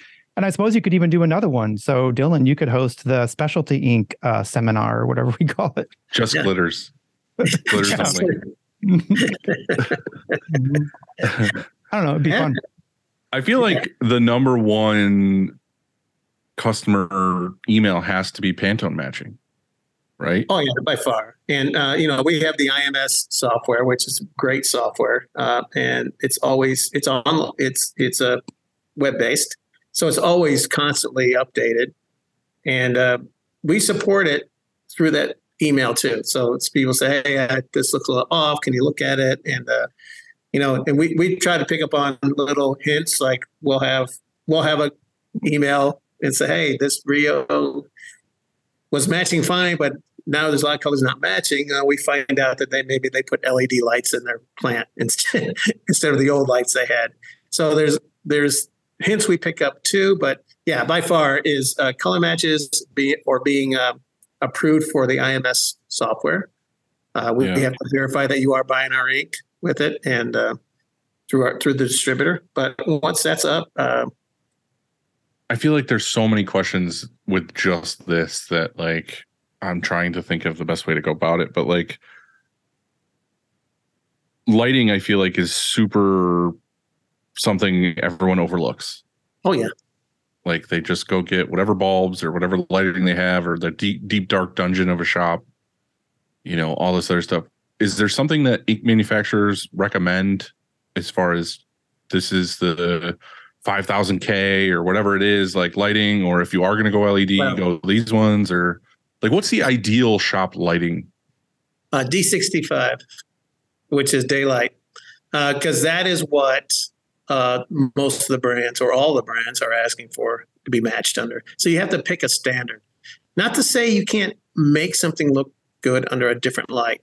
And really, this is like a handful of inks. They're called them metameric. So metamerism is the effect of light on a color. Usually you'll see this in golds and oranges or grays that have yellow or red in it, pigments. And you'll see under different lights, they really change a lot. Well, on your Pantone book, there's a page in the back that actually shows us a little light gauge, and that you can look under certain light. You look under a fluorescent bulb and they look like two different colors. But as soon as you walk under the D65, it completely matches. Or, walk by the window. So there's a couple of Facebook Lives I did that I actually carry that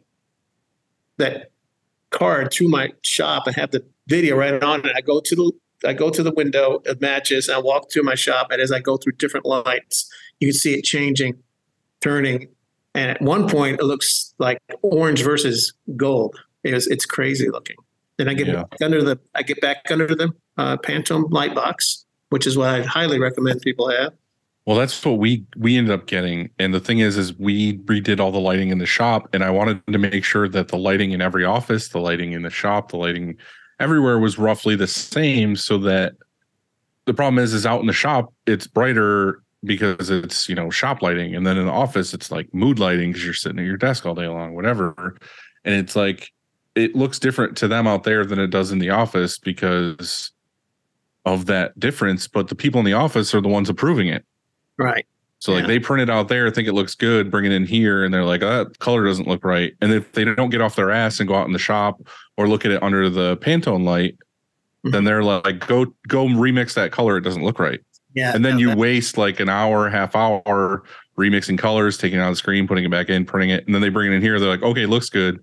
And then they take it out in the shop and it doesn't look like it's supposed to anymore again. So it's like, that makes me want to, that makes me want to standardize where we do approvals at. So like you can't do approvals at 3 different places. I see it happen all the time. We're supposed to do approvals at a certain spot, and that doesn't always happen. You find like all of a sudden the quality control walk into an office because, they can't find the person or whatever. And then, or the person's, back there looking at a shirt to see a size or something, and they approve it there. No, we should be doing it at the same spot all the time. There needs to be that booth, that, Pantone light station. Yeah. And it should just be checked there. And that's the end of it. Let me add something to that. Make sure your books match, because many don't match. Yeah. You're talking about Pantone books over time? Yes. Yeah. Well, even not even over time, the exact 2 brand new books. You can look at them side by side and they're not the same. You're saying that the people printing those also print the Pantones wrong? No. Maybe they don't have the right light. They print them wrong. Brian in the art department has his own book that I swear is like 10 years old, and he will not get a new book because he thinks that those colors in that book are more accurate to the mix than a 2023 book. Oh, okay. Hey, So, who knows? I don't know. I don't argue it. He fucking picks them. So, but the funny part is this is another one of those things where us print nerds are like, oh, we got to do it under the special light. We got to do this and this. But the fucking Joe's Plumbing, who we're printing the shirt for, is just going to be like, this green doesn't match my truck, and it's like he doesn't give a shit. Like most don't, but there are times where we do have to hit it. Right, but the thing is I would rather be the guy in the shop who calibrates my monitors and does the lighting and this and this. So when that customer comes in and bitches about that color being wrong, I can say we did everything in our power to make sure that color is as accurate as possible. That's true. Mm-hmm. So I like that. At least I can say that without lying. Well, one good thing is the truck is outside. That's daylight. So right. Take the Pantone book out there. Yeah. This is the specified Pantone book that we're using for this job. Yeah. So I have a question. Okay. What are the top 3 things you see shops doing wrong with ink, like they shouldn't be doing? And if you don't have 3, maybe just 2 or 1. Or Well, most of my troubleshooting centers around bad screens. There's no stencil, so it's they're getting a rough surface, or it's not clearing well, or they claim it's it's not smooth, whatever. So maybe they should call Kevin at Chromaline and get their EOM figured out. And the EOM, yeah. So like I said earlier, when I go check out a shop, I do kind of like a shop survey. When I walk in, I'll go to the screen room and I'll put my fingernails against that back, and if it doesn't catch my fingernail, I'm checking out. I'll measure it. I bring in my own measurement tools and everything. I have a little kit, and I'll just tell them what's their EOM. It's surprising how many people's EOM is hardly anything, and they're still printing pretty good, especially plastisol. Plastisol needs that stencil wall. Yeah, it needs it. It makes life so much easier. You can print with way less pressure. Everything comes out great. The other thing is cure. I mean, a lot of people, especially with plastisol, because it is very forgiving, tend to forget that you do need some time in the oven. So I've seen guys say, hey, I can just crank it up hotter and run it through faster. It's not always the case. I always personally, I like 45 seconds in the oven. It's like baking a cake. Yeah. Or can you really put a turkey in for an hour at 1,200 degrees instead of 300 degrees at burnt on the outside and raw on the inside? Yeah. So plus you risk getting that shirt too hot and gassing out and all that stuff, or shrinking. Yeah. I hate the idea of turning up our dryers.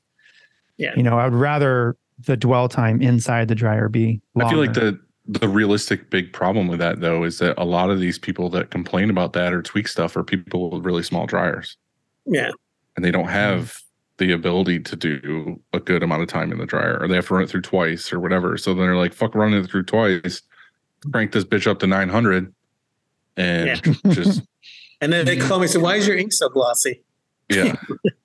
But anytime you can make it go through lower and slower, and that's why I like the low cure inks. You go lower and slower, you have a much better cure. It's lower, slower. I like that. And I say that quite often. You just said something about too glossy. So what happens when you cook it too hot? What happens to the chemical or to the ink that it makes it glossy? Melting. You have a surface melt. It will stay on the shirt. It's not like when the people say over cure will make it wash out. That's not true. It'll actually kind of remelt the surface. Kind of like if you went under a transfer press with it, it remelts the surface and makes it shiny. It kind of levels out. And so some of the best technology I've seen in a while is our low cures. We call it flexible cure, because you can cook those higher than the recommended, 270, and not really get a gloss off of it until you go to the regular high, like 350 or something like that, where all plastisols start to gloss out, So So the other side of that too is over flashing. It's like remelting it. Like it cures and then melts. And then they're like, oh, it's sticking to the back of my screen. It's like, well, your shit's too hot. Yeah. I mean, that's one of the biggest things that, over flashing. And that goes especially for water based. You just need to touch. You get the pallets warm. The rest of it's easy. You just kind of like keep it a couple seconds with lower temperatures. Like I have my quartz on whites and all colors usually around set on like 230 at about 85%. But let's talk about carbon. The grays, the underbase grays, blockers and the black. You only get a couple seconds at around 215, and you don't need very much. I mean, it flashes so fast. Once you start getting too hot, all the problems start. You start getting that stickiness. You start getting build up on multiple screens. Eventually, if you're doing some wet on wet, if you just keep it nice and cool, like 130 degrees on your palettes, all ink works better. All ink. You flash fast, but you don't have to get too hot. So, well, because you brought that up, it made me think. You and the R&D, have you played around much with using different things for underbases? I know you talked about blocker, but do you ever try to use like a matte black as an underbase? And like, how do you feel those work? Well, matte black, you got to watch your flash too, because if you're putting a color on top of that, you'll see a little pinholing. So you got to kind of watch the temperature there. But using a brown under a face or like tans and stuff like that as your underbase, it works great. Especially when you're doing simulated process and things like that. You'd be surprised how much better a face looks when you're not using a white underneath it. You use like a tan instead of a white. I used to do that a lot with simulated process when I did like band shirts and things like that. It's not as stark, Right. Now you're not going to have the flexibility as a white product. A white product has a little bit more stretch, whereas a regular ink, without that help of the underbase white. Dylan, I thought. Do you mix a specific Pantone for that, or? Well, I mean, so for athletic wear, we'll mix we'll mix a 428, but we will use the underbase white as the base. So we could create a formula with our mixing colors to create that gray base. I want to try that brown or tan though. That's why I'm curious. Like, what brown or tan are you using? Do you have a specific one?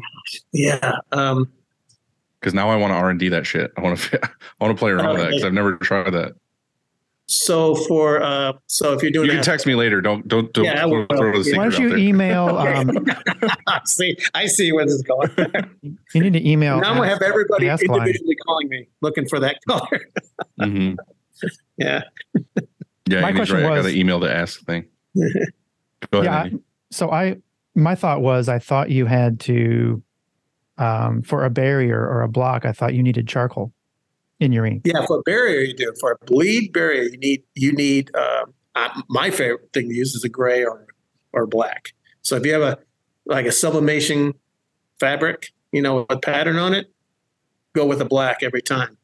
The thing is that people are saying, "Oh, I can't do black. I won't cover it." Well, everybody's got to realize that once you put a sealant down on your shirt, you're not printing a T-shirt anymore. You're printing plastisol. You're printing a plastic. So now you think, "Oh, well, I put my white down. I can completely cover it with white with like a 110 with a good stencil with about 25 or 30 pounds of pressure.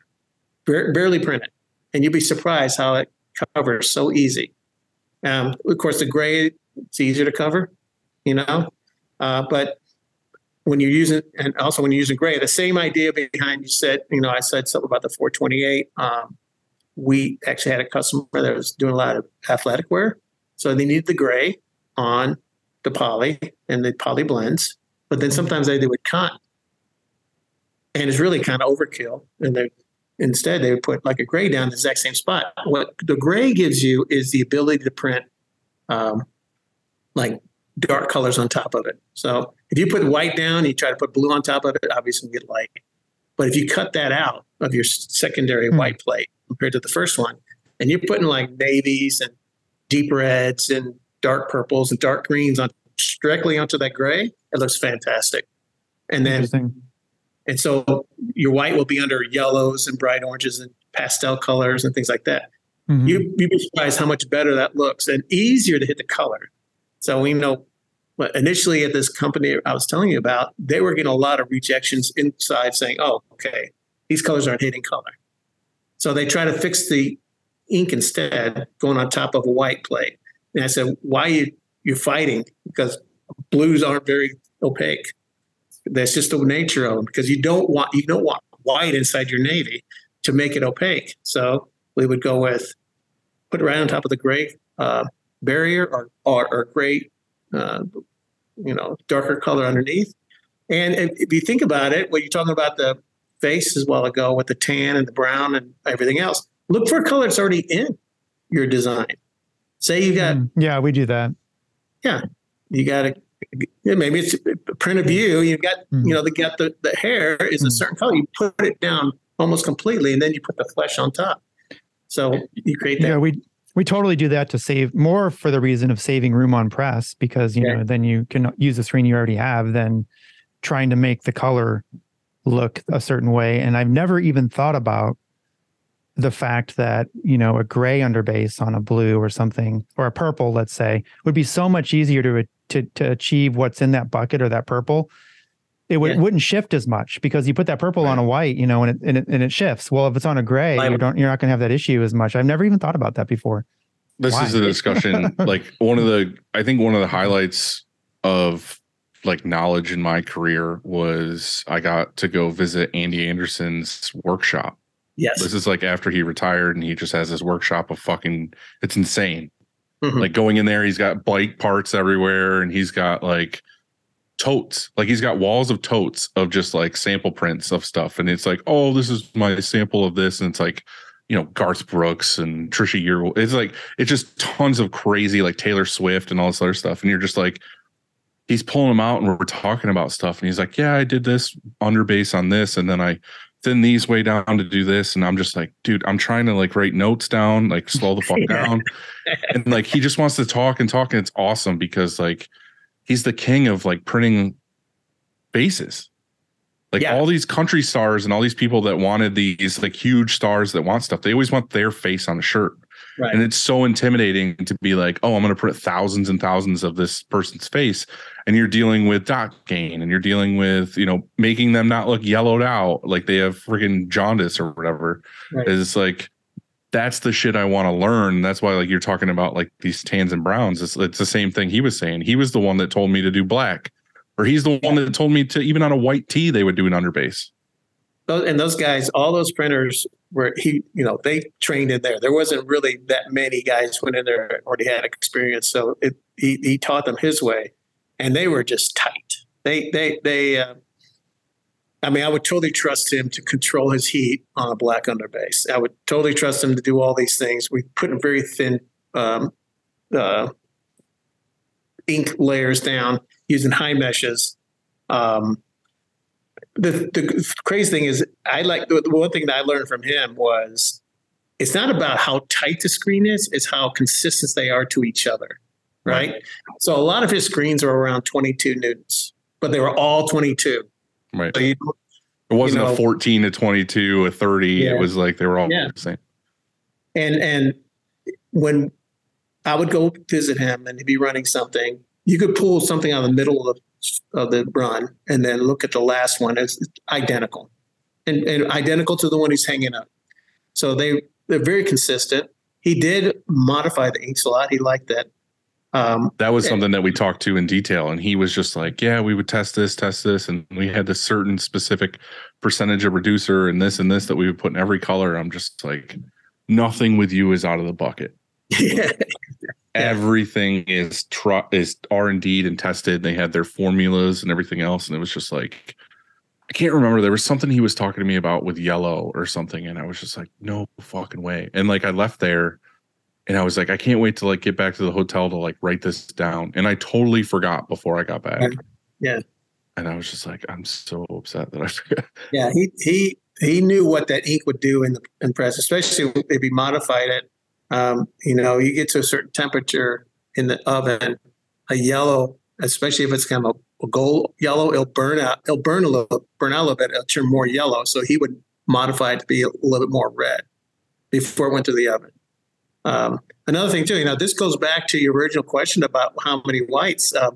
There's whites that have optical brightener, and there's whites that don't have optical brightener. Mainly because if you put an optically bright white underneath color, it can make it look different because it's got a kind of a blue tint to it. So he would use a cotton white that had no optical brightener as its underbase, and then where he wanted a white to pop, he would use a different white. Brightener. He'd use quick white on top, and I do know a few shops that use two different whites for a base white and a top white. Yeah. Yeah, that's crazy. There's too much shit to get into with all of this. It's not one episode's worth. Some whites have blowing agents, like they puff a little. Yeah. Maybe you don't want that. Maybe you for your underbase, or maybe you do. It's like so complicated. But whatever white you do have, you can adjust your press to make it work. Right. Just keep it consistent. Otherwise, you're changing it all the time. We have to change the pressure all the time, or the angles, or the speeds, and everything like that. Back to Avient. Which one of your brands gets the most R&D money? Is it Wolflex? That's hard to say. I think which is your crown jewel? Has to be Wolflex, right? Well, Wolflex probably gets the most. I don't know about the money, the R&D money, but it gets the most. Actually, newer products get the most money right now because we are trying to develop new things that I can't talk about. But I would say that when attention, I think Wolflex gets a lot of attention because we get a lot of questions about it. A lot of trying to get every time there's like a report, like who asked for the most color matches? Well, there's Wolflex. Who asked for who had problems? Wolflex. It's like a lot of things, complaints and everything else. It's just because there's so much out there. It's a huge. There's so much ink out there. It just pure volume. Makes it where we have to give it a lot of attention, and just the way it always has been. R&D money, that's tough. Like I said, I can't really speak on what's new, but I can say that what R&D works on isn't 100% totally label specific. What they're looking for is new ideas and new ways to make something work better. When we go to alpha process, we test it in here. It's the beta process. As the product managers are getting involved, and I'm in charge of pushing it out to beta, which would be coming to a shop and trying it out against a specific product. Usually they'll give me a competitor product or something maybe we want to, improve one of our products, and then it becomes label specific. So I know that's kind of a vanilla answer. I try my best, but no, I mean that makes sense. I mean, there's a lot of brands and there's a lot of things going on, and it's a lot. Yeah. I guess one more question I have. I don't know if Andy has any more before we get to listener questions, and I kind of want to hear from you on a couple things. Where do you see the market going? I know you can't talk about new stuff or whatever, but as a whole with inks and all this other stuff, and I know there's digital and everything else going on. Where do you see your market going in the next 5 to 10 years? Well, I definitely energy saving. That's why we're pushing all our low cure that we can. Anything we can do to help the environment here or there, non-PVC and things that are, that can be safely stored and things like that. As far as the digital squeegee-ish or the hybrid, I think right now, because it came out and we as ink companies were hustling to try to get the best kind of service. I think what's really a disservice to digital squeegee is the underbases that we're making. Right. We're trying to fix that. We're trying to get them softer and nicer and thinner and better drape. And we're getting there. But I feel like even the best feeling digital squeegee right now is something that's kind of harsh. I don't know if you feel that way as I do. Some of them are fine for certain types of applications. You're going on a fabric that's pretty stiff, can't tell the difference. But if it's a nice fine t-shirt or something like that, it kind of a little boardy, So I think we as ink manufacturers, we're going to help that get better. We're going to help the digital things get better. Now, how does that work exactly? I know this might be a long question, but how does that work exactly if there's a guy like you when you're R&D in something and you're playing around with an ink and you're like, man, I really wish this ink did this or whatever. Is there this like tiny nerdy guy with a clipboard behind you that you're like, hey, get back there and fucking do some shit and figure out how to make this a different way? Like, how does that work? Exactly how I would describe it. Okay, cool. No, we got some pretty cool guys. I mean, unfortunately, we have one of the best ones in the business. He's retiring soon, but we've got a really good crew. And it's probably in my 24 years here, the best R&D crew we've ever had as a whole. And they're pretty young. They're all learning screen printing, but they know chemistry so well. And so that's what I'm saying. Do they go in and they're like, oh, it's a little less of this chemical, a little more of this, and it's a little more of an additive of this. Or they got an idea. I say, I need this. I need the surface to be flatter. Or I need, we communicate with them, and we have these little terms like short, it's too short or too long, or, obviously some really simple ones were just hanging up or sticky, or and so can we fix that? And so they would, when we're doing alphas, they'll bring us 2 or 3 tweaks, and we print them blind and let them know if something's working. So they would do a high, low, and a standard, or they may do 5. They might do 2 going this way, 2 going this way, and 1 that's a standard. And we just print them and tell them these 2 improved, or this is the best compared to the rest.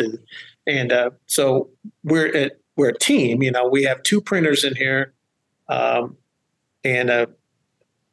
we got a guy that's kind of controlling the whole area. He's over the app lab as far as scheduling and all sorts of stuff. But when we give our feedback, we put it we have a large sheet that we fill everything out. It's online. They look at it. They do wash tests. We do crocking. We do everything you possibly could do this. Each one of these inks that they're bringing out until we zero in on something we like. You guys have those fancy washers like the Nike ones and stuff where you have to do like add in the whatever it is to rough it up. It's 5 cycles of wash and dry, and the washer maintains a 60C, which is like 140, I think.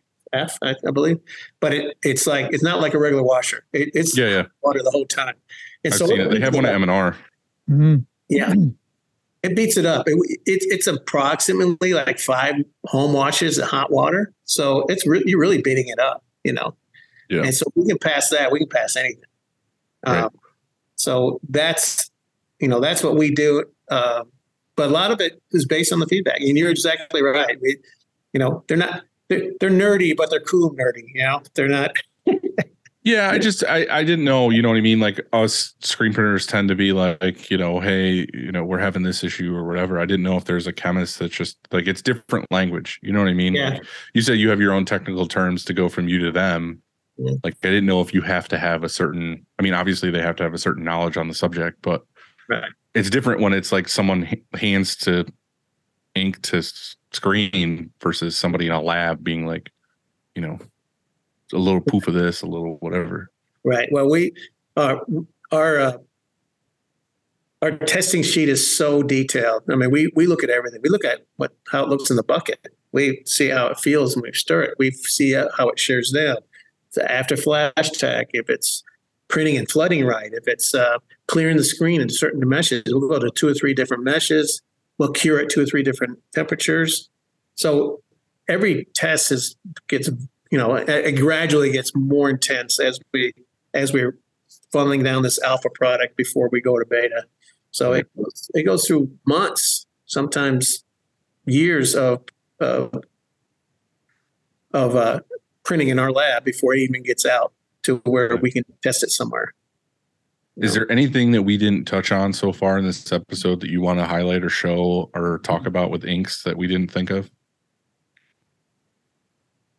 I'm looking at my notes. Something that you guys really want to showcase or talk about?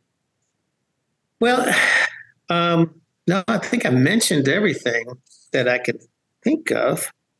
Okay. I mean, that's cool. I'm glad we covered it. I worked them in here. We're just two bonehead printers that kind of think of what we think, and we don't know if there's something that you guys have that we don't know about. I want to say, I mean, a couple of things that irk me a little bit is when I see someone post how something of ours is failing without asking us first, like a posting online or something like that. And I always say the same thing. Please send an email to askspecialinks@avient.com. You just got to stay off Facebook, dude. Oh, I have to put it on it because you know what? What kills me is that I'll see someone answer that with another wrong answer. Yeah. Oh, and I just try to gently just answer on my own, say, no, this, do this, or that can't be true. Or I can, I try to give the right answer or say, please, just, if it's too long, I'll send that email. Just send that. Just send me this one. I'm waiting for your email to answer this question. So that's the one thing I'd really pass along. And that's by far the easiest way to get your answer, the quickest way to get your answer on anything, on any issue of anything about Avient. And beard oils, all that stuff. Beard oils, yeah, you can ask it. I'm the only one that can hear that. It's going to get forwarded to you. Yeah, you have to come to Woodstock, Georgia, and find this beard oil guy in my little downtown condo. Right. So perfect. Andy, do you have some listener questions queued up? Yeah, so sort of the same thing with listener questions. We have texts of those too and direct messages also. But we answered most of them while we were talking. There's only 3 that I see that we missed. And the first one is, we'll just kick it off with Alan from Proper Print Shop says, how do you see AI playing a role in the industry, and will robots kill us all? Do you have an answer for that one? It would be very difficult to get robots to do what we do. I love that we have such a great industry and we have huge companies putting out so much product, but it really comes down to one craftsman on the machine, does it not?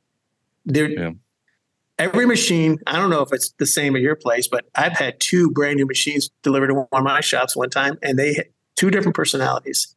We had to do settings that were just a little bit different on both of them. And it's just like, so it needs a person there to know how to optimize what they're doing at that point. And, so changing the squeegee angle, pressures, speeds, it still needs a brain. And for them to develop that kind of brain for screen printing, I don't think it's going to happen. Now, AI isn't, there's a lot of things. I mean, artwork especially, I think it can really, streamline certain industries, not all industries, but certain industries within screen printing. I think it's always interesting, and I'm always interested in seeing what people do with that. That's something that's really escalating. Don't you agree? I mean, I'm scared. Like, in all honesty, there's shit every day that I see or gets sent to me or print related or whatever. Like, we're in a bunch of these text groups and stuff, and it's like someone's like, oh, hey, I just found out that you can type this in, and it, I don't know if it was on the show, but it was just like, oh, you can type in, tell me about what happened on Shirt Show episode 140. And it writes instantly within a minute, writes a full synopsis of what we talked about. Not word for word, like a machine was just like, this is what it is. It's like someone thought about the generalization of what we talked about. And it's just like, dude, like stuff like that is just like, they're going to they can do deep fakes now of anybody. Yeah. So we could watch a video on TV of our president talking about how the world's going to end, and it could not be him and not be a human being that wrote everything that he's talking about. Yeah. And definitely not true. Right. It's just like, it's insane. So it's going to get to the point where I'll be cynical. We won't believe anything, even the truth. What do you think? Right. That's what I mean. It's the cry wolf thing. It's like you hear all this shit all day long, and then it's like when the real stuff happens, you're like, that can't be real. Yeah. Yeah. I've been looking at generators. I'm going to get my own generator, I think. Just don't let it be a smart one with like an app that goes to your phone. Yeah. It's all collapsing. All your texts. Yeah. Yeah, exactly. Next question is, are the new RFU So ready for use, Rio colors, just lava reincarnated. No, they're not. No, it's different. They are standards based on the Wilflex standards, and they're made low cure. So basically, that's the Rio is a low cure product. So we, as our step, as our goal is to take everything low cure in plastisol. That was the best base and system that we could use to create those standard colors, in our opinion. So because I had the Epic equalizer system for a long time, and then they phased that out, and we're trying to make it Epic. It was Epic Rio, wasn't it? Well, those are two different systems. So yeah, the Epic Rio is just a new system, and it's a finished mixing system. It's not like the equalizer base. Okay. So, and then you have we still have, because I remember they tried to get me to switch to that, yeah. And then I used it for a really long time. The equalizer system. Yeah, equalizers. We are developing bases for that too. So look forward to that.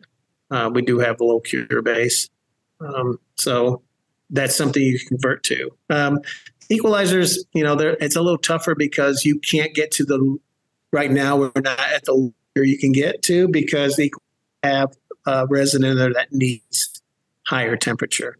So they're probably doing that because if you I want to do low cure, that's where they're going to tell you to go to the real. Yeah. Okay. All right. Final question is from a gentleman who, if you ever want to feel better about yourself, give him a call. Is this a Nick Wood question? This is Nick Wood. If something goes wrong in your day or your shop or you're at home on Saturday, if something goes wrong, just call this guy because then the world is all butterflies and rainbows. He asks, Ray, how do you always have the right advice at the right time, like clockwork? The right advice at the right time. Yeah. So I can't think we kind of discuss this. I said, you know what? With knowledge comes from wisdom, and wisdom is caused by mistakes. So so I've had so many mistakes, and I've done so many things wrong that obviously I can come up with more good answers than bad answers right now because of the trial and error. Yeah, no doubt. I mean, so I've always said that you learn way more from mistakes than you do from something going perfectly well. You're not going to change. If you keep on doing the same thing over and over, you're not going to change, but you're not learning anything either. When I made mistakes or if I had a failure on press, I just drove myself crazy to figure out why that happened. And sometimes, and I think it made me a better printer because I find out it's a screen or it's the mix or the ink or something or the way I try to print on the fabric. Something went wrong. I want to find out what it is, and I just wouldn't just mask it over. I've worked at screen printers before where they just spun it around again, overprinted it again until it looked good. But I couldn't do that. So, but I think I appreciate his sentiment. It's a pretty funny question, actually. Also, when you answer with a beard like that, you tend to just believe it. Even if it's wrong. The best part is I don't mean any disrespect by this at all, but it's one of those things. We're talking about how beautiful his beard is and how manly it is. You're one of those guys when you shave it off, you have like no chin, no neck, like super fucking weird looking. But then when you have the beard, you look like you're like just this like handsome man. Oh, I have a chin. I have a couple good chins, probably. Okay, cool. That's my thing is I have a beard because it just goes bloop, bloop, bloop. Yeah. So my kids see me with pictures, like old pictures that they've seen, and they don't even come. They said, well, that's not Dad. That's Paul. They just nicknamed my old self Paul. Paul? Yeah. So, they said, never be Paul again. I said, okay. Did you ever do that to your kids at one point? Like had a beard and shaved it off and walked into a room and they're like freaked out when they're little? No, I didn't do that. But as a joke one time, my wife threw a birthday party for me, and she said, she said, I'm going to go set it up. It was at my favorite bar, which was outside, and said, it's a theme. And it goes, when you come home, just put these clothes on, and I'll tell you what the theme is. When I get home, it was like topsiders and cut off jeans, short cut off jeans, and a flower shirt, right? And she said, okay, it's Magnum PI, right? And I had pretty heavy goatee at the time. So my sisters were with me. They were getting ready, and I go, I got to do this. So I shaved the middle up. So it was like a good Perfect. Yeah. Fu Manchu coming down, and a soul patch on there. And I show up. She doesn't even notice it at first because she's so busy. And she saw me. She goes, "Oh my God!" So of course, the next morning I had to shave the rest of it down to kind of even it out. But it looked like I pretty much shaved. My kids were so mad because we're going to my dad's birthday dinner at wherever we went, some steakhouse, and they were so mad at me. I did that when my kids were real little. Like I never razor shaved, but there was one point where I was just like, I want to. I haven't done it since high school, and they were maybe like 2 and 3 or whatever. And I like razor shaved, and I walked in the room, and they like it was just like a predator just came in. Like this is I don't know who this fucking guy. I started crying. Yeah, like my son was crying. There was this whole thing. I'm like, dude, it's me. Like like look, it's me. I look different enough that if I wanted to escape, that's the goal. Capture, I could just maybe cut my hair a little bit and shave that off. No one would recognize. I could walk by people I know. My son's 12 now, but like a year or two ago or whatever, he had like a big mop of hair and it's just puffy all over. Like, and I was just gonna buzz his hair because that's what I do. I just get a thing and I trimmer and I cut all the hair off. So it's that thing of like when someone has long hair, you do a couple weird hairstyles before you get to the final product. Oh yeah. And I gave him the like old man. I cut everything off the top, but left the sides. So he just looked like he was like a balding old man. And it was just so good. I was like, all right, bud, you're done. Like snapped the thing, had him walk out. And it was just like perfect. He had just this like dome on top. And it was just amazing. Did you make him go to school? Like I was like, go to school. This is what it is. If you don't do this, you don't eat dinner. Hey, we got a new teacher. Seriously. Do you have any shop hacks or anything you've learned in the R&D department that you can share with us that you don't think people know about? Yeah, shop hacks. I don't know. Gosh, that's a good question. There's things we do a water base that gives you some advantages, like pre-wetting your screens before you put the ink in. Let's see. Another thing with water base in particular, and I don't see a lot of people doing this, even though they're running it. I really like using a bucket of water and a cheap sponge to clear out your image area when you have to quickly, maybe go to lunch, whatever. But you just get the sponge and you push it up from underneath, and the water goes up into the image and goes back down. And just sits there. And it comes up and down, and then you just wipe it with a dry rag, and you completely clean the image area. So it could sit there for hours while you go to lunch and come back, depending on how long you take the lunch. But as long as you keep the well closed with your water base ink, it'll come back when you start printing again. Let me think. There's so many. Definitely. And this is something that I see a lot of people do that it's kind of a disadvantage when you press. M&R is probably the most common one I see when I'm out. But they have these stoppers that you can apply to your squeegee. Many times I see people actually using them as stoppers. I say take those stoppers off, take them all the way up, don't use them, and just use the air pressure. Yes, because other than being able to measure what you're doing, whenever you want to feel like changing your pressure, say you lighten your pressure, your squeegee is always going to touch the screen. It doesn't matter what pressure you're using. When you remember the old days, you had that stopper, it would stop short. You'd have to move your angle down or whatever, or if you wanted to change angle and knock it back, it would always come down and hit the squeegee. Hit the screen with the air pressure.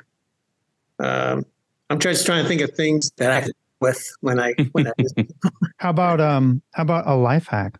I think life is harder than the shop. It is. I don't know. I don't know if anyone wants to take my advice.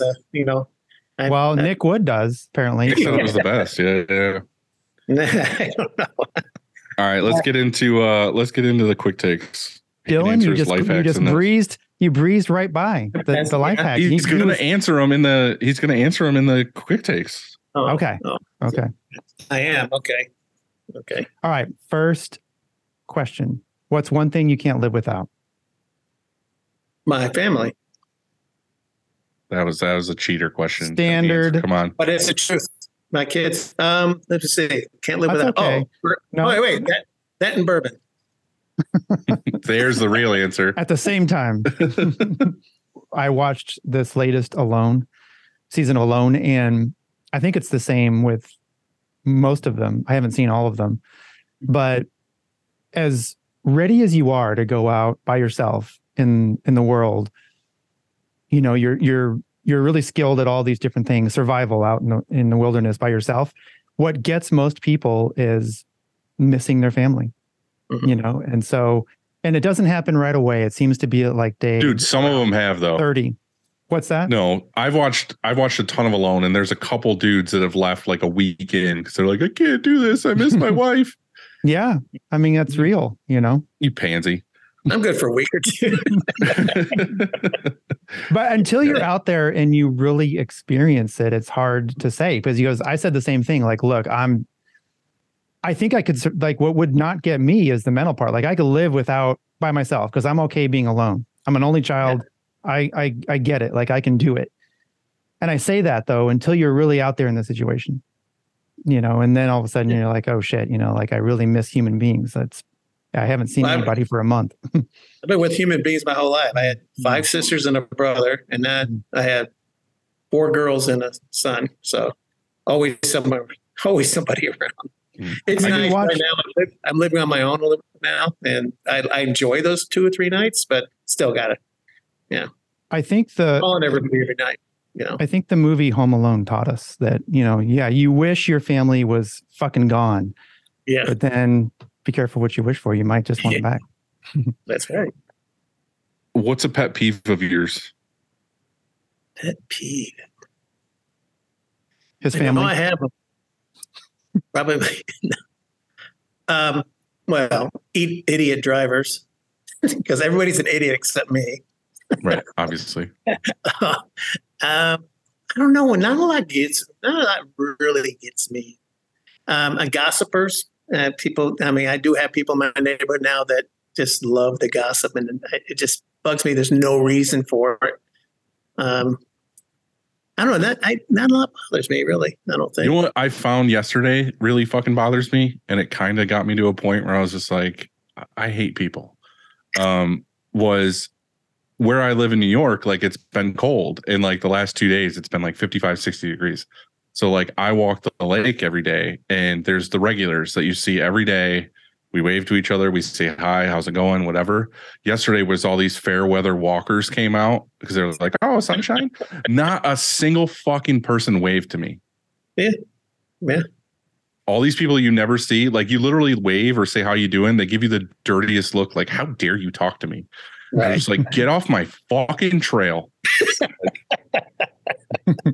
Yeah. It like legit bummed me out. I was like, what the fuck? Yeah.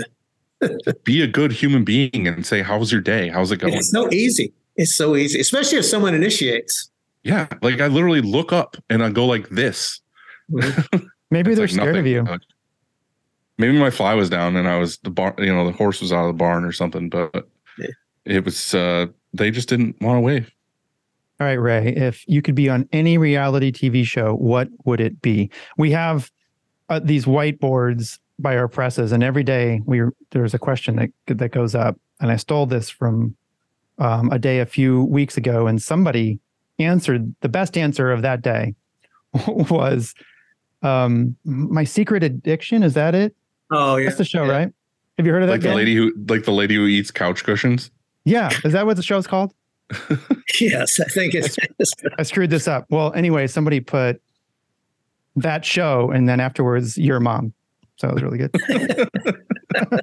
Oh, that's good. But is there a show what would you be on? So you think you can dance or something like that, or?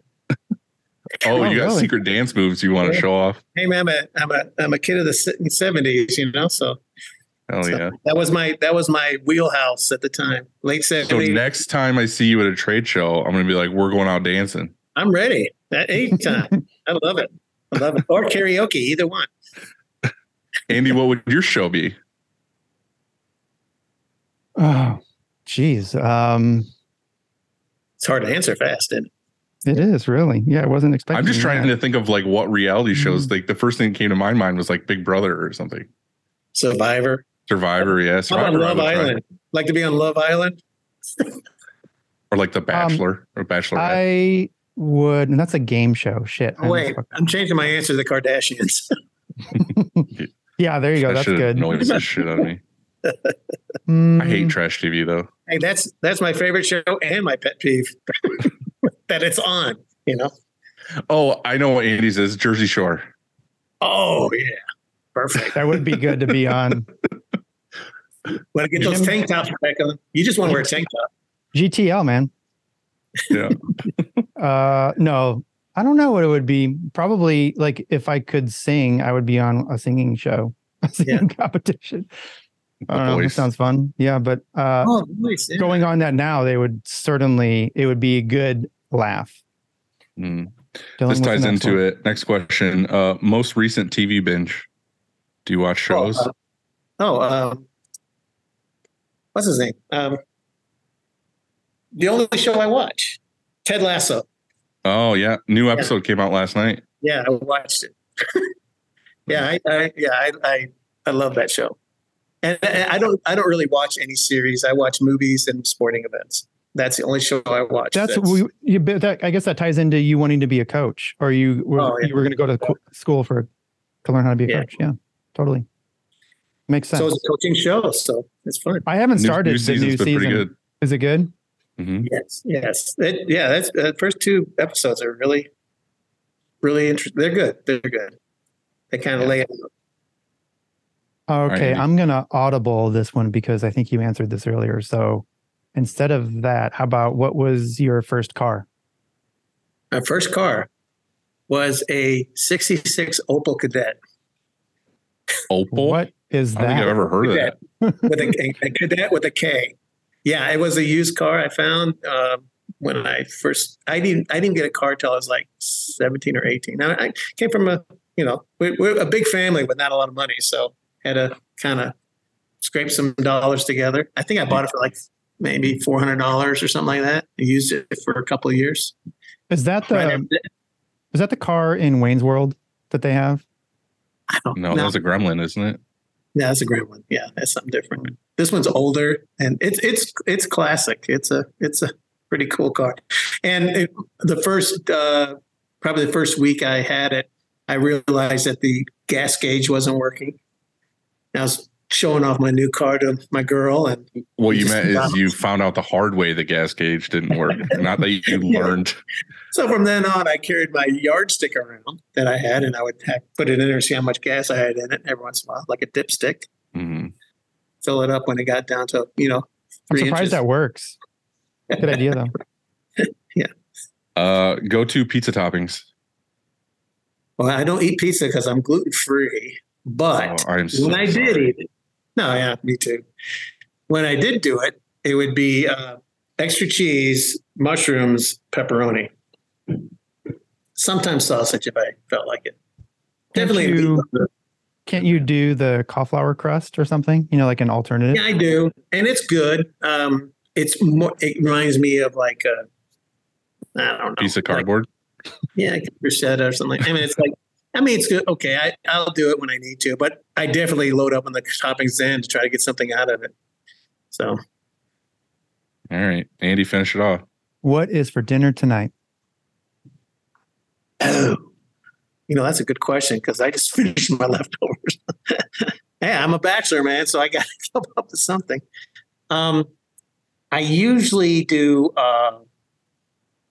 like some kind of dark, like a Brussels sprout and like a meatball or some kind of beef or something like that. So it's vegetables, and I only eat meat that's not really, like meat I have to cook, and then vegetables and then fruits. So what I eat. Sounds healthy. Yeah. Get that Has to daily. be. I gotta live, man. I'm an old man. Well, thanks, man. We really appreciate you coming on with us and talking about all this stuff. Again, there was like so many things you started talking about, and I was like, I have like 8 questions that could go along with this, but then we'd sit here all day long. So I appreciate it. If somebody listens to this and has more, they can email you or see you at a show or whatever. Yeah, where can they What's the find best you? way for someone to find you? Yeah. Yeah, well, that Ask Specialty Inks is the best one. Ask Specialty Inks at avient.com, or you can send me an email. It's ray.smith@avient.com. Cool. Well, thanks, man. You have a great day, and Right. I'll see you soon. What's the next show you're going to? I'm not sure. Obviously the Printing United is here in Atlanta, so there. I wanted to go for this show this week, but I can't make it. I'm not sure. That'd probably be the next one. 'Cause quite frankly, I'm not doing betas and stuff like that, so I'm pretty busy. I'm pretty sure you committed to Shirkong as the next place. So we're going to have That's right. Yeah. we're going to have that white ink class. White Ink Right? Symposium. Yeah. You got to come up with a good name for it. Okay. All right, dude. We'll see you later. Appreciate you. Okay. No problem. I appreciate Thanks, it. man. Thanks. Later. And see you.